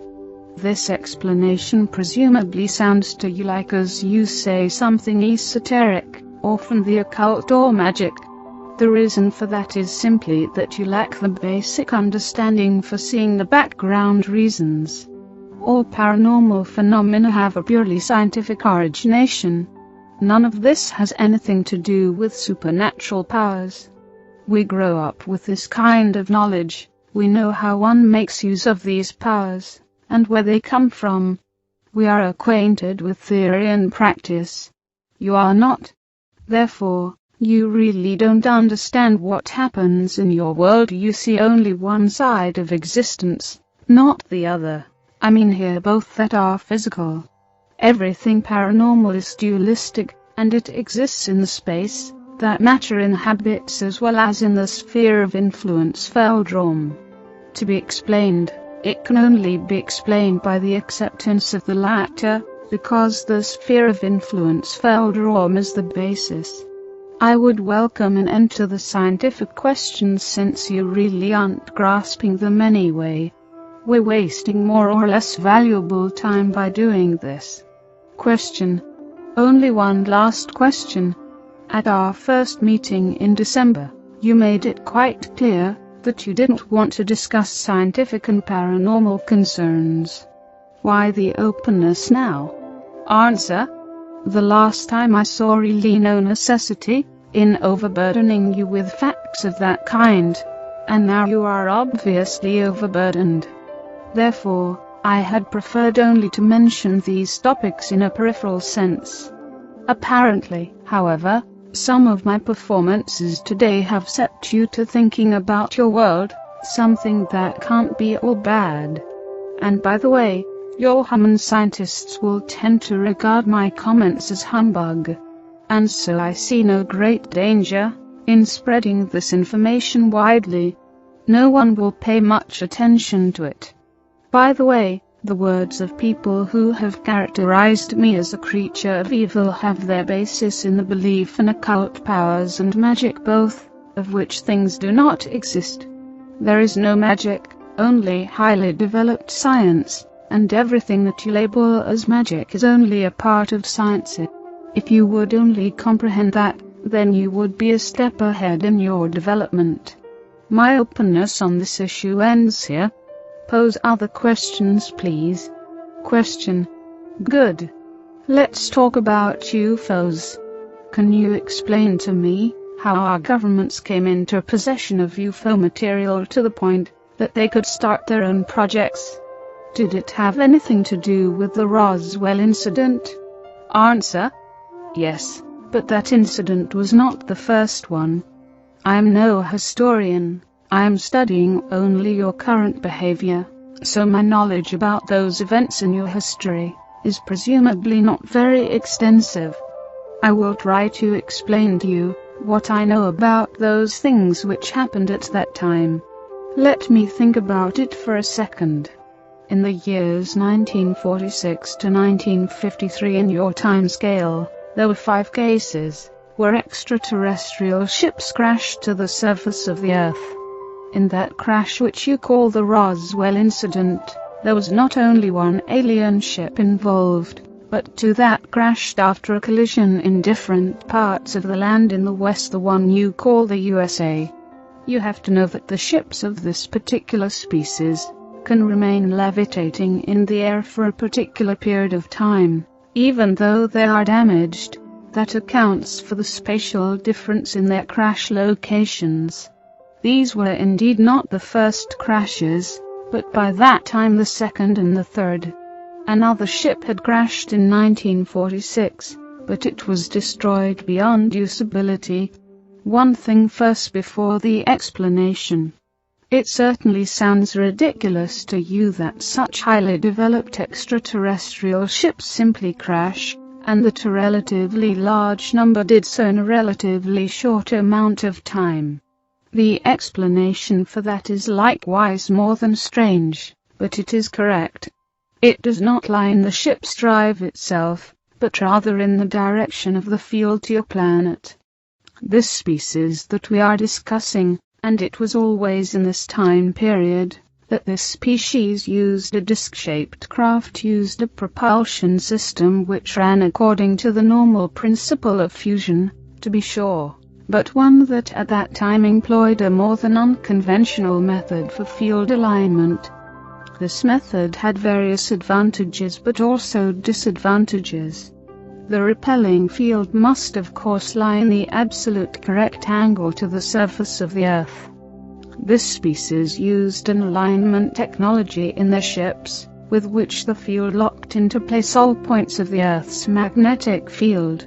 Now at that time this species had just arrived on the Earth, and their point of origin lay on a planet with a more stable magnetic field, for which they had developed and aligned their drive. The magnetic field of the Earth is not really all that stable.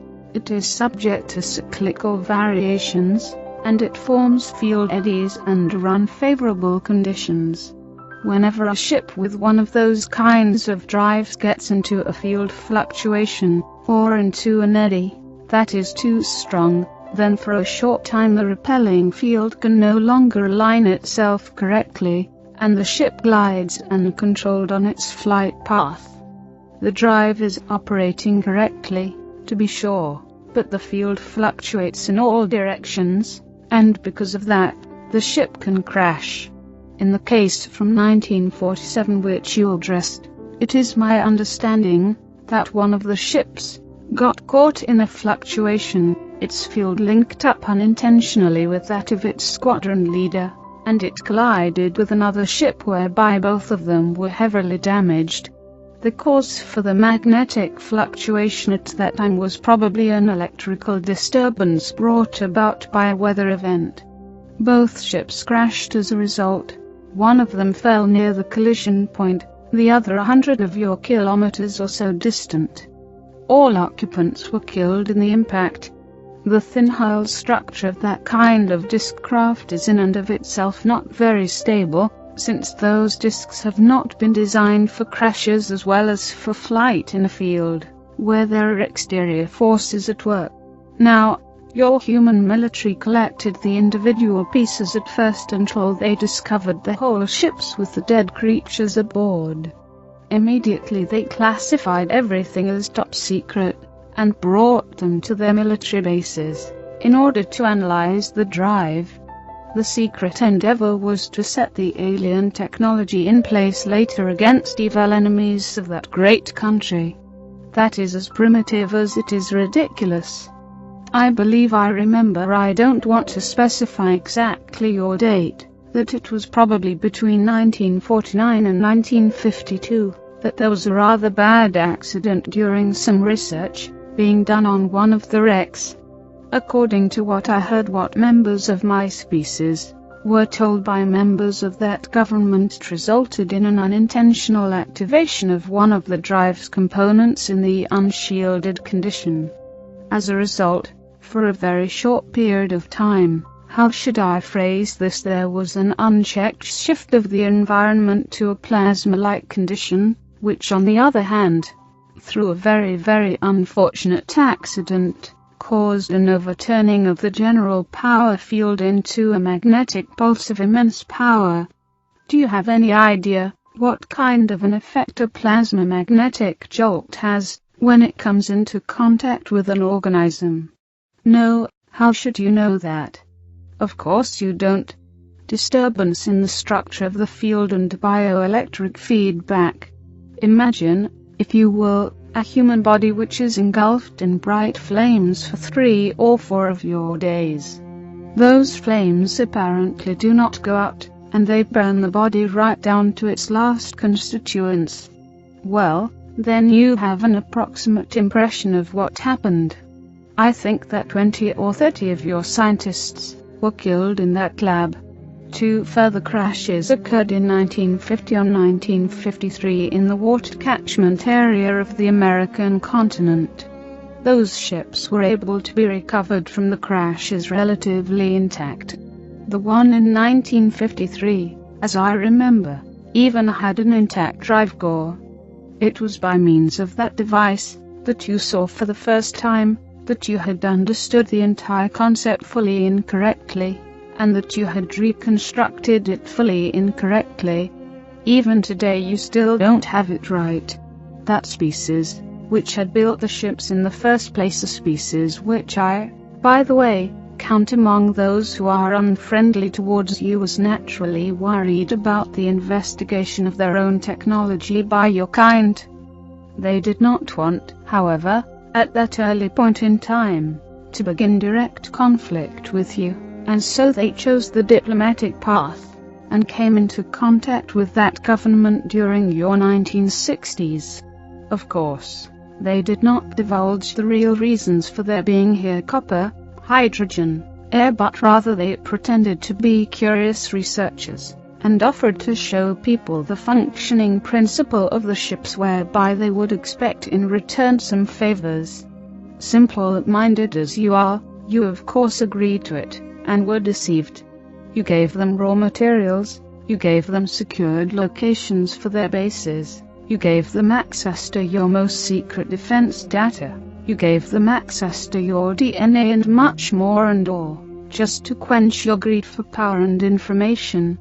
The alien species of course quickly noticed that they were dealing with simple-minded creatures, and they gave you false and inferior information about their technology, so that they receive much more out of the collaboration than your kind do.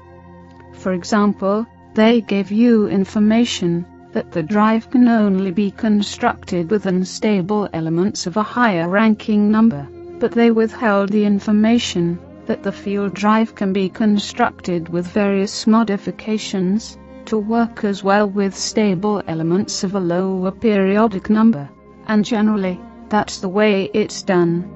Through these half-truths they made you dependent on the synthesizing of high-numbered elements, and thereby renewed by their own technology. Their clues to the construction of your UFOs were laid out in such a way that the solution to old problems caused new problems to arise simultaneously. They never told you the complete truth, but always built in again and again clever lies, which later lead to technical problems, and to your dependence on them. In the last years of your 1970s and your early 1980s, it finally came down to various events between the alien species, And that human government, I don't want to go into detail here since there is much that even I'm not exactly sure of. The whole thing lay in the context with some new, or better said, the old technical problems with your own self-constructed ships whose camouflage and drive partially failed to function in test flights in the open. Because of that, the function of secrecy was threatened. Your military and your politicians slowly, very slowly came to the conclusion after more than 20 years of this, that they had been deceived by that alien species. Multitudinous incongruities and the overstepping of bounds of the treaties by both sides finally led to an altercation between you and the extraterrestrials, which culminated in the liftoff of 3 of the alien aerial objects through a special, how do you say it, electromagnetic pulse weapon and a military skirmish at one of their underground installations. As a consequence of these attacks, the alien species ultimately withdrew from all contact with you, and was understandably more than angered about your kind. Therefore, I count these extraterrestrials among the 3 groups who are hostile towards you, and while the other 2 are more occupied with their own business, among them waging a cold war for dominance on your planet, your old friends and partners are preparing to supply themselves finally with the soul and absolute dominance over all materials and human DNA. At the moment it is probably true that they lack some of the technical possibilities and the large amount of forces which they need in order to achieve their goals directly. In spite of that, we are counting on negative actions, possibly ever of a more subtle kind, against you in the next few years or decades. Question: will the other extraterrestrial species undertake nothing against these warlike actions? Specifically, something ought to be on Earth for the more highly developed species. Answer: you're wrong there. Specifically, for the more highly developed species there is simply at the very least your fate. You are animals for them. Animals in a very large lab. Understandably, an alien intervention on your planet would disturb their projects, but I don't think that they accept a confrontation with other species for it. Many of them could look for another research planet for themselves, or they could study over a long distance your behavior and your consciousness/awareness, since crisis situations could have an attraction for their studies. Whenever you people take a look at an anthill, and another person comes along and steps on the anthill, what do?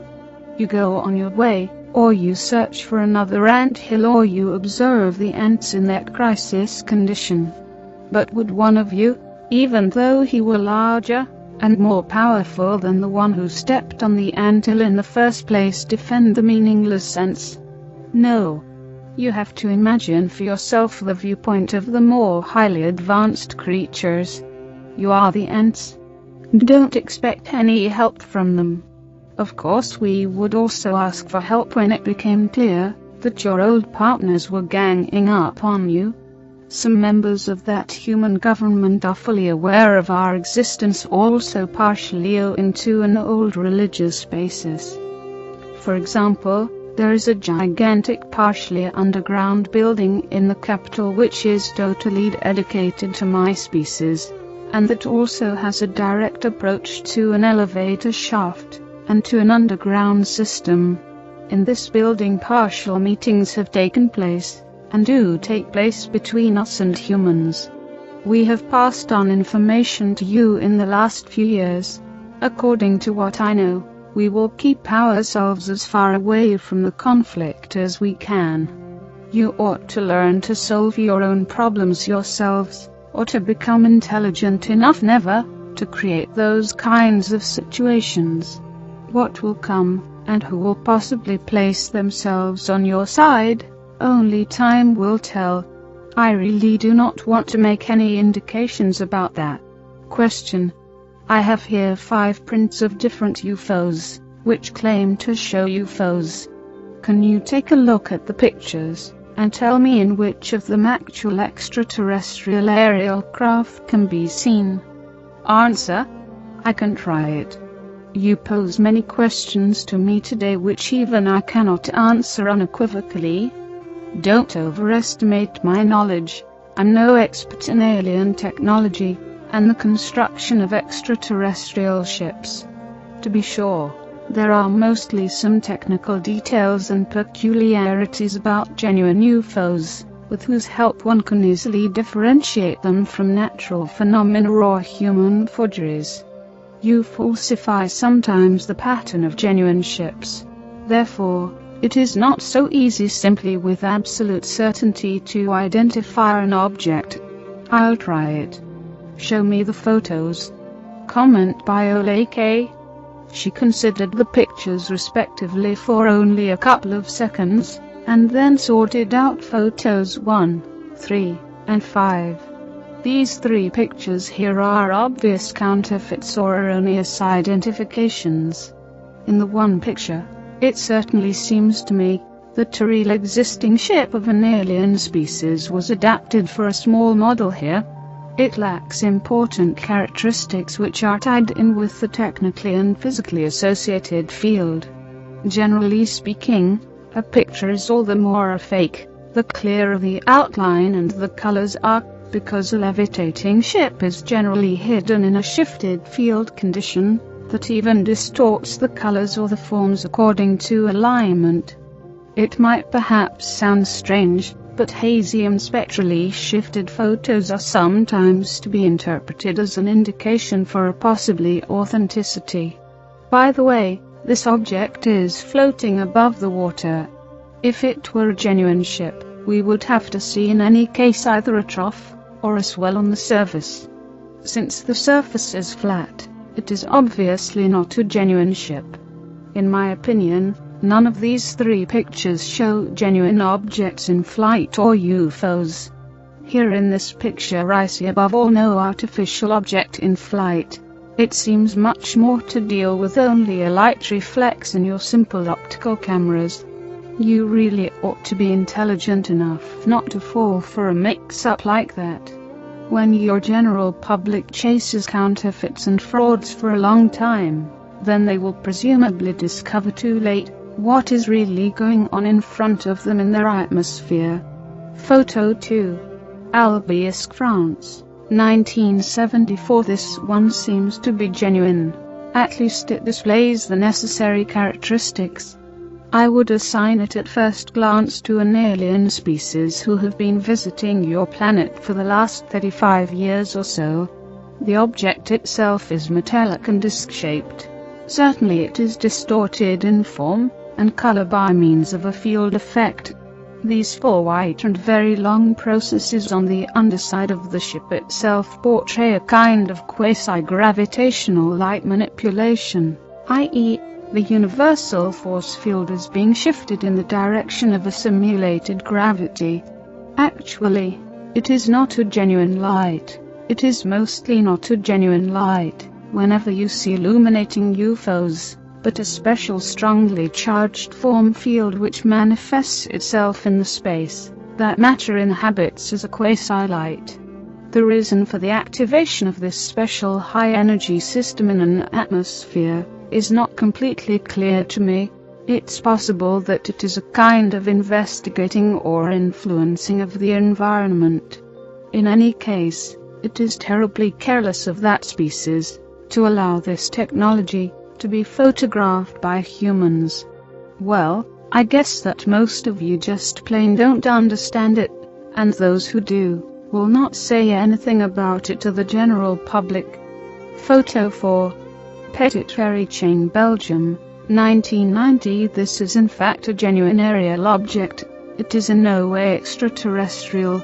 Triangular aerial objects in flight are simply not used by alien species, or not in this form, at least.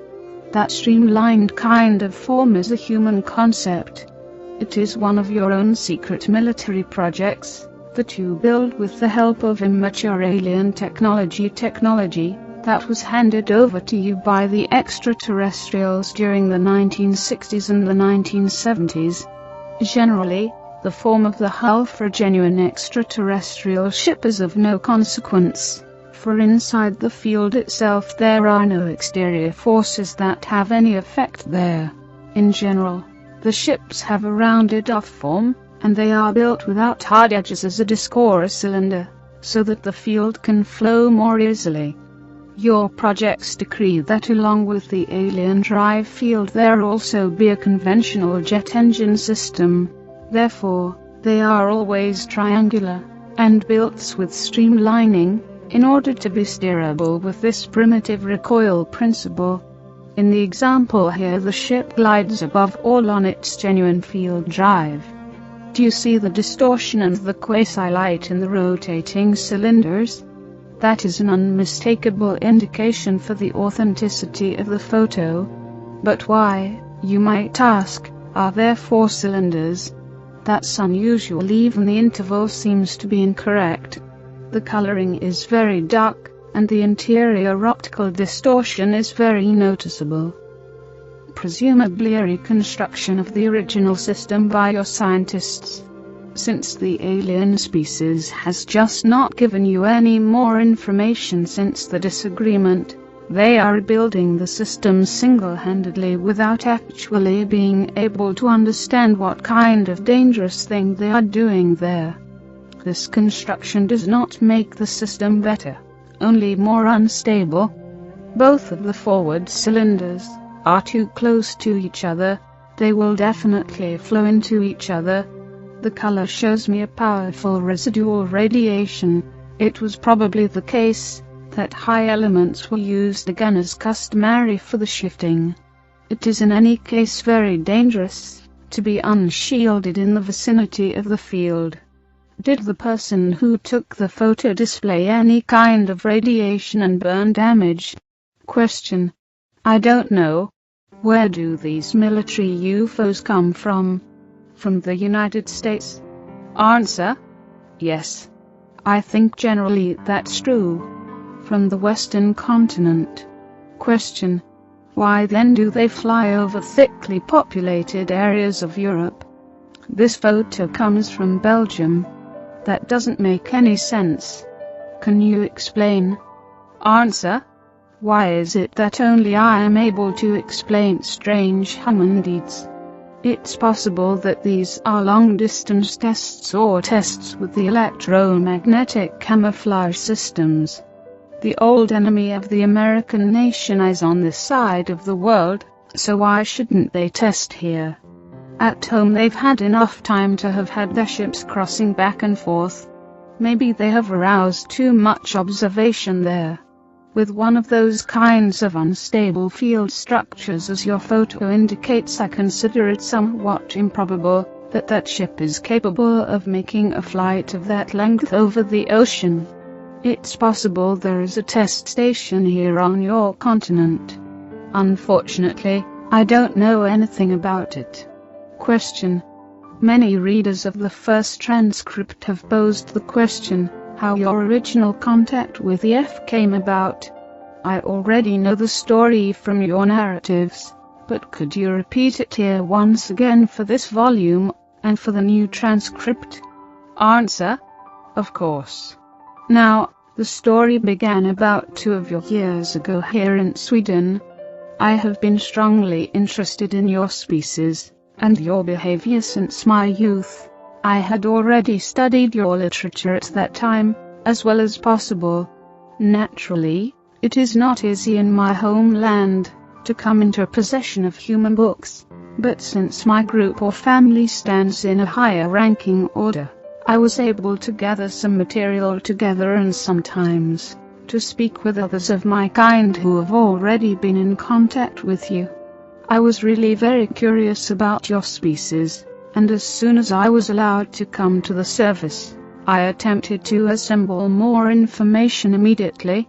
Above all, it was expressly forbidden for me to commence direct contact with humans, because in my position at that time, there existed no necessity for doing so.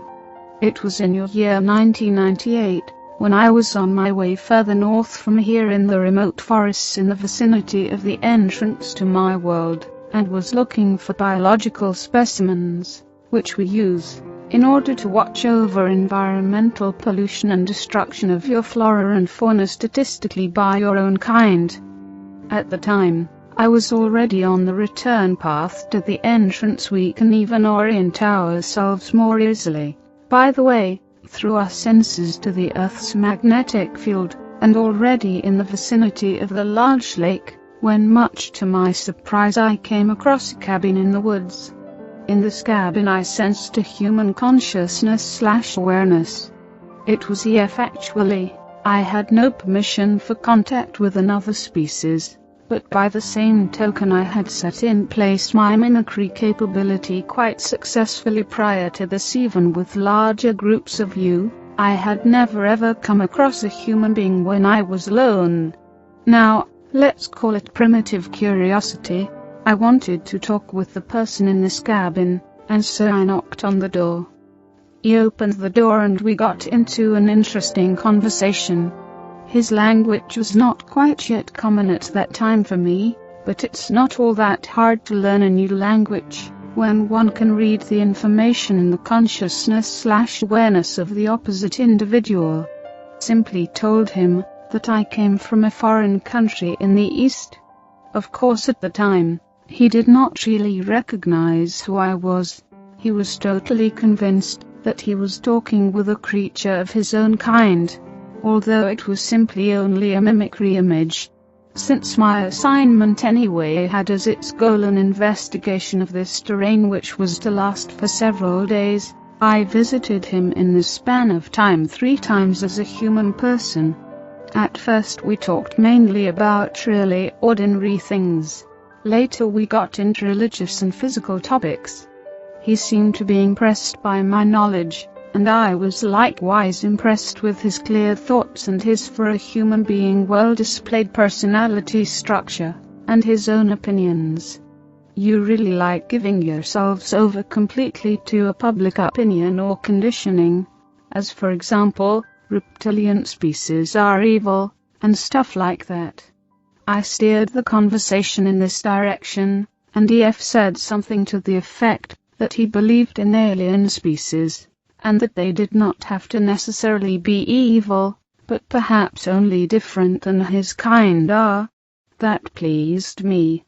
At that juncture of time, of course, I could not speak concretely with him about my knowledge, because he wouldn't have believed me. He would have taken me for a human practical joker. I cultivated the very unusual idea, for my kind, to show him my true exterior. Something that I did during our conversation at our 4th meeting in the cabin. Actually, he was predestined for contact. He was open-minded, honest, intelligent, not religiously inclined or conditioned. He lived alone and isolated, and no one would believe him, should he decide to go public with his story. I dared to take the step, but then I had serious doubt about the propriety of my act, especially when he reacted very violently. He got control of himself again after a time, and we could finally talk concretely about definite matters. Now he had no choice but to believe me. This was the beginning of a series of meetings which initially took place there in the woods, but later took place in his remote residence. Finally he brought you into contact with me, and for that reason we are now sitting here once again, and talking about things which probably won't be believed out there in human society. Question. You said you would not have had permission at that time for contacts with human beings. Do you now then have permission to talk with EF and me about all these things, and even to make this scientifically public? Answer. Yes. That is difficult to explain, and for you to understand. Let's just say, I find myself in the position now to arrange this permission without having to take into account any consequences. In this position I'm quasi-immune against certain restrictions. Let's look at that way. Yes. Question. If other people want to come into contact with your kind, Do they have a chance to do so? Answer: generally not. We avoid contact with you, and we operate on the surface only in remote areas, and there we use the mimicry techniques in case we should meet some people. That I am talking with you now does not mean that others will follow my example. It goes without saying that you could try to find an entrance to my world and penetrate your way into there. However, that can sooner lead to unpleasant consequences for the infiltrator. You have next to no chances on the surface of recognizing us. You can't even contact us directly. We have to contact you, just as I did with the F. Those kinds of contacts, however, are not the rule, but are very rare occurrences. Question: can you describe your subterranean homeland location? Answer: I can attempt to do so, but I certainly will not tell you where this place is located. My homeland lies in one of our smaller underground settlements to the east of here. I'll give you some numbers, so that you can make a better impression for yourself. Just a minute, I have to try to convert the measurements approximately into your units. It is a dome-shaped cavern at a distance of about 4,300 meters from the Earth's surface. The cavern was organized as a colony about 3,000 years ago. A major portion of the ceiling structure is artificially integrated into the rock, and the form was remodeled into an almost elegantly proportioned and very flat dome with an oval ground plan. The diameter of the dome, according to your measures, is about 2.5 kilometers. The height of the dome at the highest point is about 220 meters. Underneath that highest point in every colony there stands a special whitish-gray cylindrical building, a kind of supporting column which holds the honeycomb net carrying structure of the dome. This building is the tallest, largest, and oldest in the entire dome, for it is always situated as the first construction together with the security of the ceiling. In the meantime, of course, there were times when it was completed and reconditioned. That building has a very special name and religious significance. We have only one of those columns. Larger colonies even have more columns according to the construction of the ceiling. One of the main colonies in Eurasia has as an example 9 of those kinds of supports, but that colony is also over 25 of your kilometers in size. The central building is generally a center of religion, but also a center for climate control, and a center for the behavior and the regulation of the lighting system. We have at our location altogether 5 large artificial light sources which generate your UV light and its warmth through gravitational sources. The air shafts and the light systems from the surface likewise run through these columns, and naturally, they are very intensely controlled. By the way, we have 3 air shafts and 2 elevator systems there, and even a tunnel connection to the next main colony, which lies approximately 500 kilometers to the southeast. One elevator shaft leads to a cavern near the surface. The other leads to one of our depots for the ships, you remember, the cylindrical ships, that is naturally concealed closer to the surface behind a rocky mountain face. Normally, there are only 3 ships there. It's a small depot. The other buildings of the colony are, for the most part, concentrically ordered in oval circles around the main supporting column, and they are without exception much flatter, generally only between 3 and 20 meters tall. The shape of the buildings is round and dome-like. The color is even differentiated according to circle and distance from the main column. To the north of the column, there is an additional, very large but very flat round building. This building interrupts the concentric system of the colony with its diameter of about 250 meters. It is the artificial sun zone in which specially illuminated corridors and rooms are housed. In these locations very powerful UV light predominates, and they are used in order to warm our blood. There is even a medical dispensary and a meeting room located there. Beyond the outer ring of the colony, there are zones in which animals are kept. We must consume flesh as nourishment, and the gardens in which plant nourishment and mushroom culture are cultivated. There is also hot and cold running water there from subterranean sources. The power station is located on the edge of the colony. The station is driven by fusion as its base, and it supplies the colony and the suns with energy. My group or family lives, by the way, in the fourth ring of buildings out from the central support column. So much in such a short time. To describe to you all the buildings and their tasks would be going too far. It is difficult to describe something like that to you, for it is a completely different set of surroundings and culture from what you are accustomed to in your life on the surface. You really have to see it for yourself to be able to believe it. Question: will I myself see it sometime? Answer: who knows, maybe. Time brings new opportunities. Question: how many creatures of your kind live in this colony? Answer: approximately 900. Question: that is the end of the interview. Do you have any final message for the readers of the transcript? Answer: yes. I am thoroughly surprised at the many comments to my words. Of course, I am naturally also disappointed about the religious portrayals of me as the enemy which have been voiced, and which have buried themselves deeply in your mind. You should learn to set yourselves apart from the old conditioning, and not to stand quasi under the control of something or someone who has already been gone for 5,000 years. You are, after all, free spirits. Those are my final words. All rights reserved. Copyright.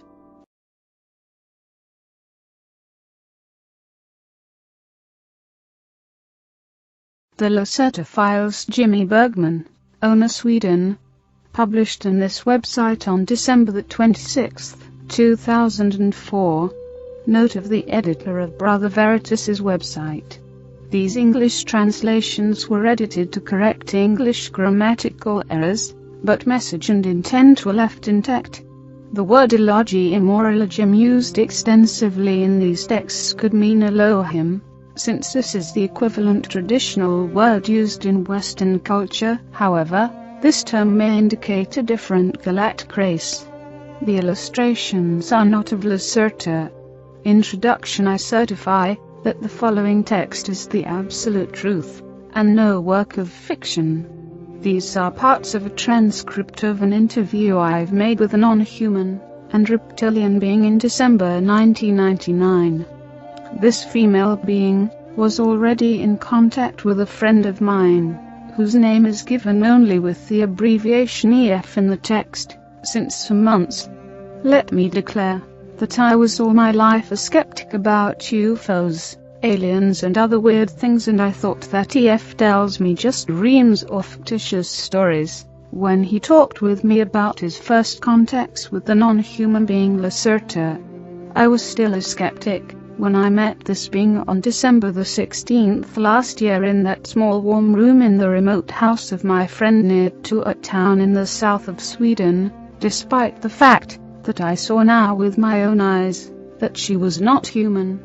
She has told and shown me so many unbelievable things during that meeting that I can't deny the reality and the truth of her words any longer.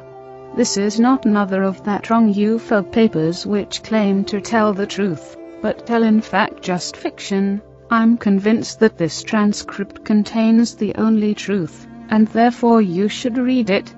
I had talked with her for over 3 hours, so the following transcript shows you only shortened parts of the interview, because she asked me after the interview not to publish everything she had told me already now. The order of the questions in this transcript is not always the same order in which I had asked them, so it may seem sometimes a little bit confusing to you. It was not easy to delete all the important parts she had asked me to delete from the transcript, so I apologize for the maybe unusual order. I'm in the possession of the entire transcript of the interview, 49 pages with some of my drawings of her body and her equipment, and also of some tapes on which I have the full interview, but I will not reveal this before I have permission from her.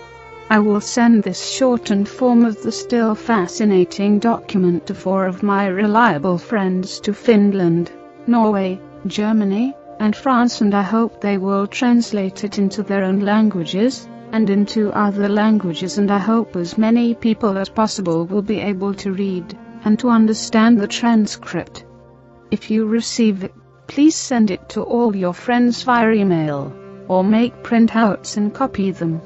I certify furthermore that various paranormal abilities of her species like telepathy and telekinesis, including the moving and dancing of my pencil on the table without touching, and the flying of an apple around 40 centimeters over her hands, was shown to me during the 3 hours and 6 minutes of the meeting, and I'm absolutely sure that these abilities were no tricks. The following is certainly difficult to understand and to believe for someone who hasn't experienced it, but I was really in contact with her mind, and I'm now completely sure that everything she said during the interview is the absolute truth about our world. Unfortunately, if I read the entire transcript and much more, this very shortened form by myself, I have the strong impression that everything I've written sounds too unbelievable to be true, that everything sounds more like a bad science fiction story from TV or cinema, and I have doubts that anyone will believe my experiences. But they are true, if you believe it or not. I can't expect from you that you believe my simple words without evidence, but I can't give you that evidence. Please read the transcript and think about it, and you will maybe see the truth in these words. There will be a new meeting between me and her, again in the same house in Sweden, on April the 23rd, 2000, and she promised me to give me maybe some evidence for her existence. In the meantime, I collect questions which I will ask her then. Maybe she gives me permission to reveal more of the missing parts in that transcript, and about the coming war. Believe it or not, this makes no real difference, but I hope you will believe. Olake. Transcript of interview, shortened version, December the 16th, 1999. Question. First of all, who are you, and what are you? Are you an extraterrestrial species, or can your origin be found on this planet? Answer. As you could see with your own eyes, I'm not a human being like you, and to be honest, I'm no real mammal, despite my partly mammal-like body features, which are a result of evolution.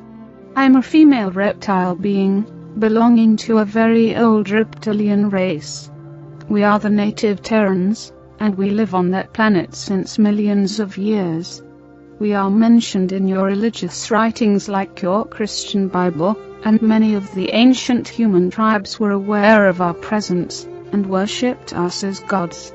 For example, the Egyptians and the Inca and many other old tribes. Your Christian religion has misunderstood our role in your creation, so we are mentioned as evil serpent in your writings. This is wrong.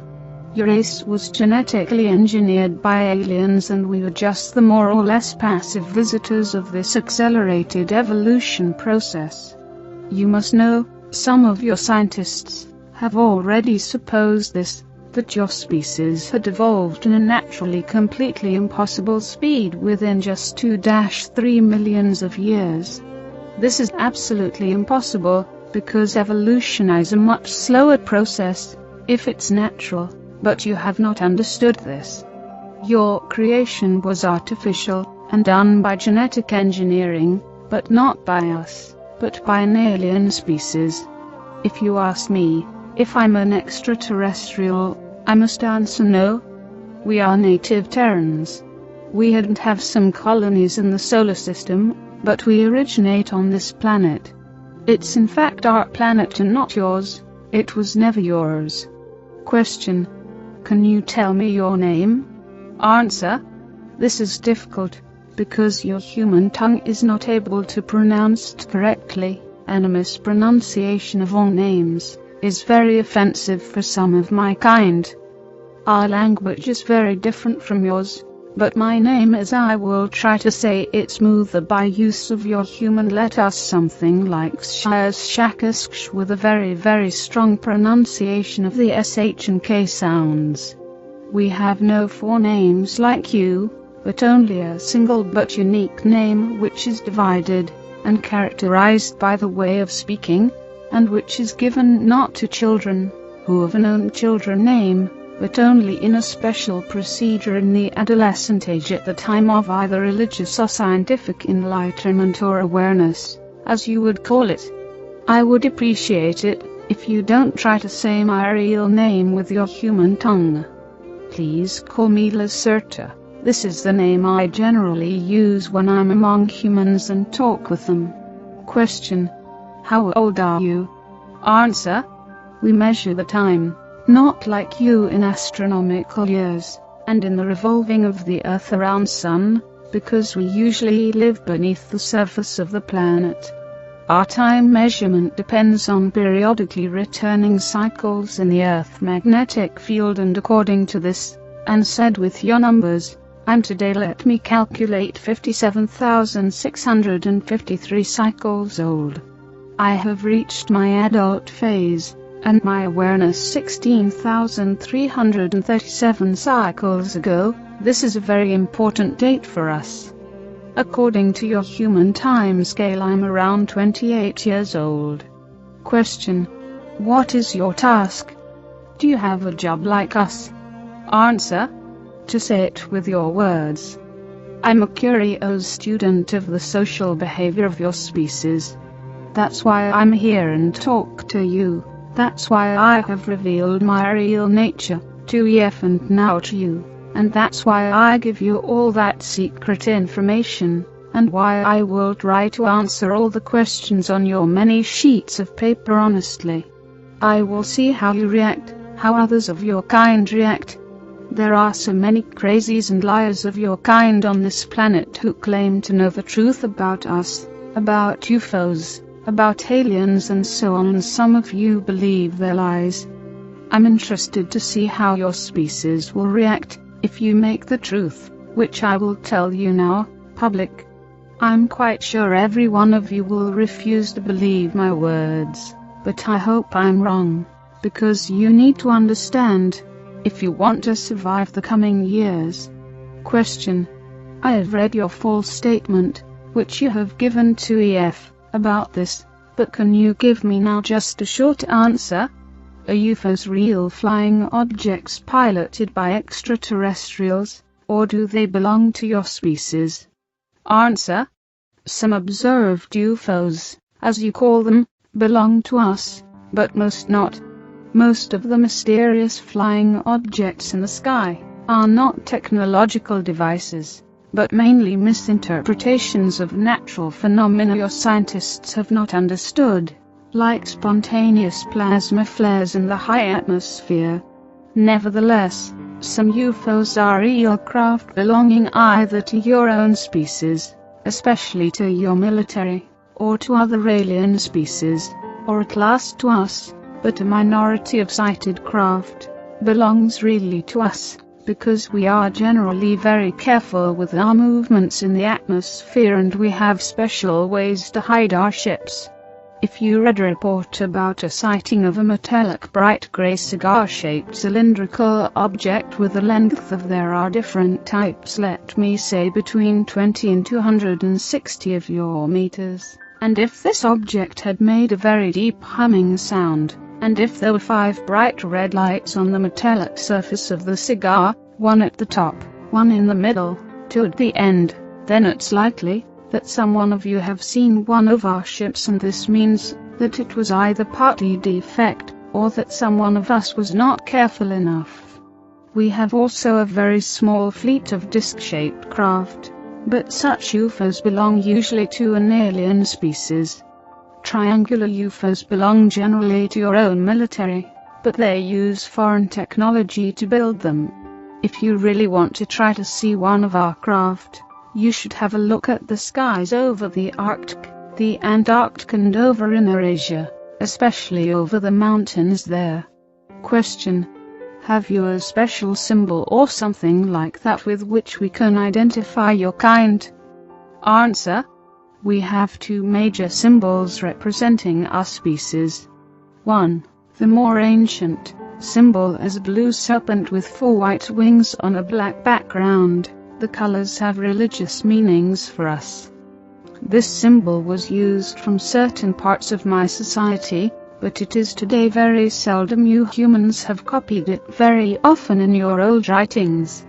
The other symbol is a mystic being you would call a dragon in the shape of a circle with 7 white stars in the middle.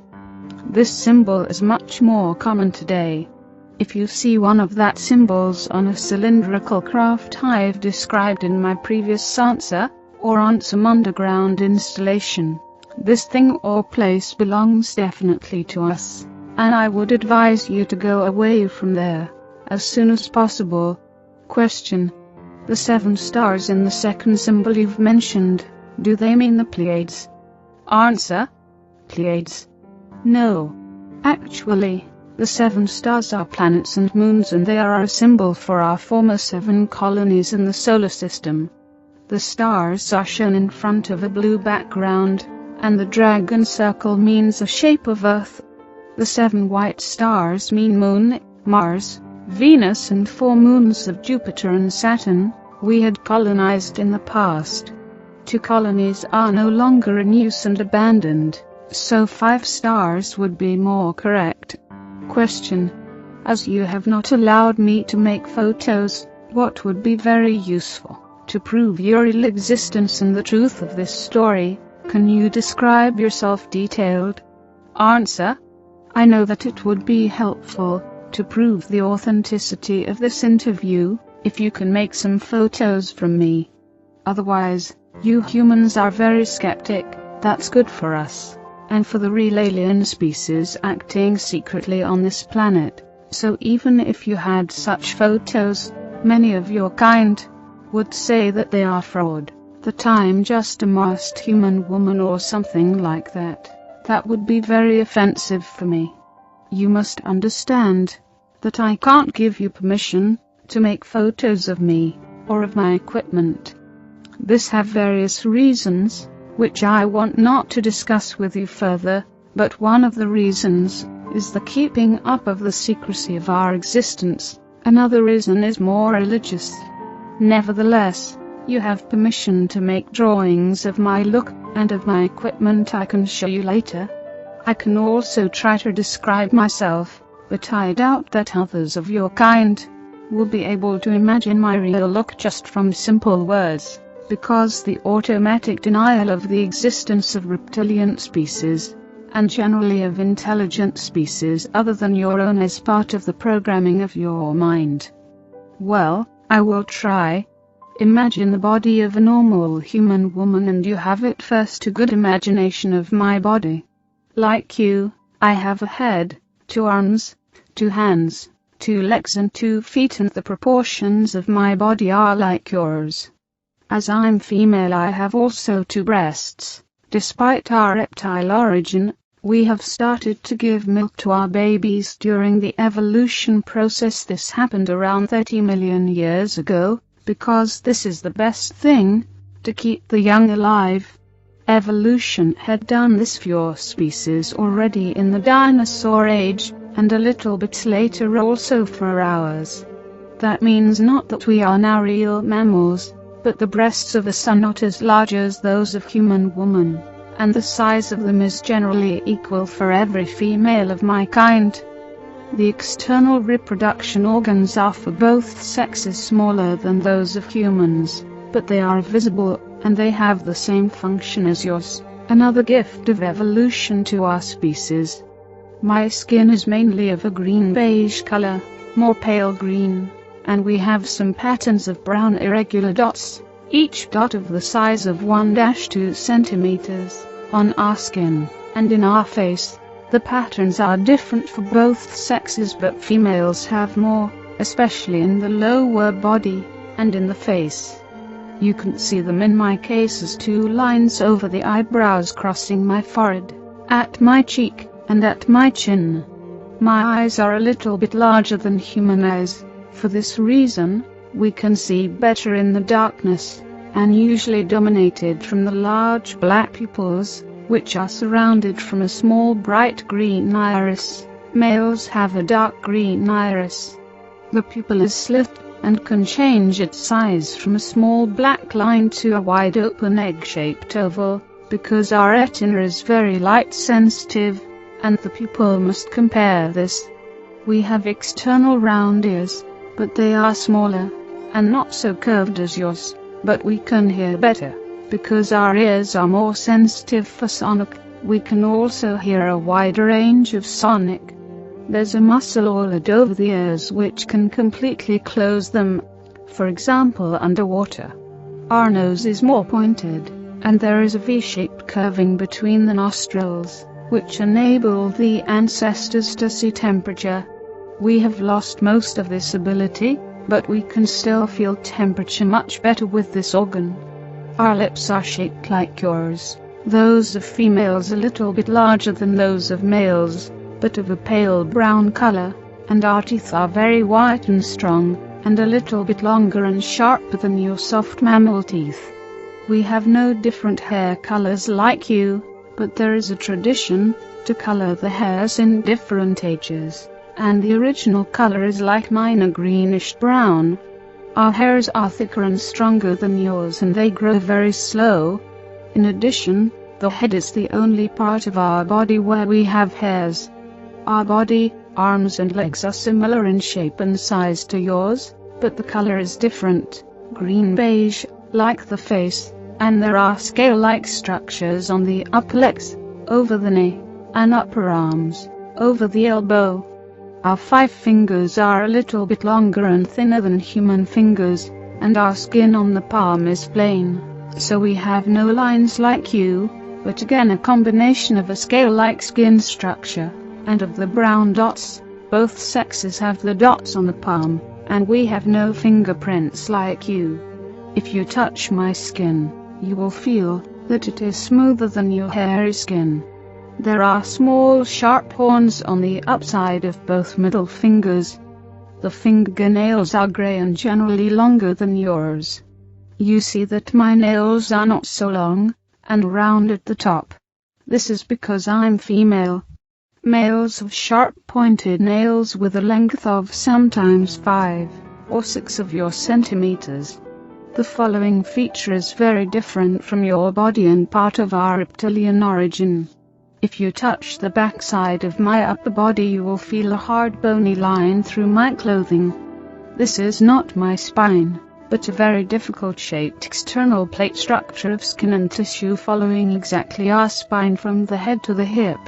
There is an extremely high number of nerves and large blood vessels in this structure, and in the plates, which are around 2 or 3 centimeters long and very touch sensitive.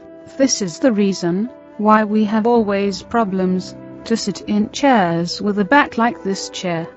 The main task of these small plates, beside a role in our sexuality, is simply the regulation of our body temperature, and if we sit in natural or artificial sunlight, these plates become more blood-filled, and the vessels become wider, and the sun is able to heat up our ectoid blood, which circulates through the body and through the plates for many degrees, and that gives us a great pleasure.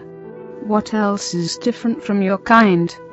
Oh, we have no navel, because we were born in a different way to your mammal birth.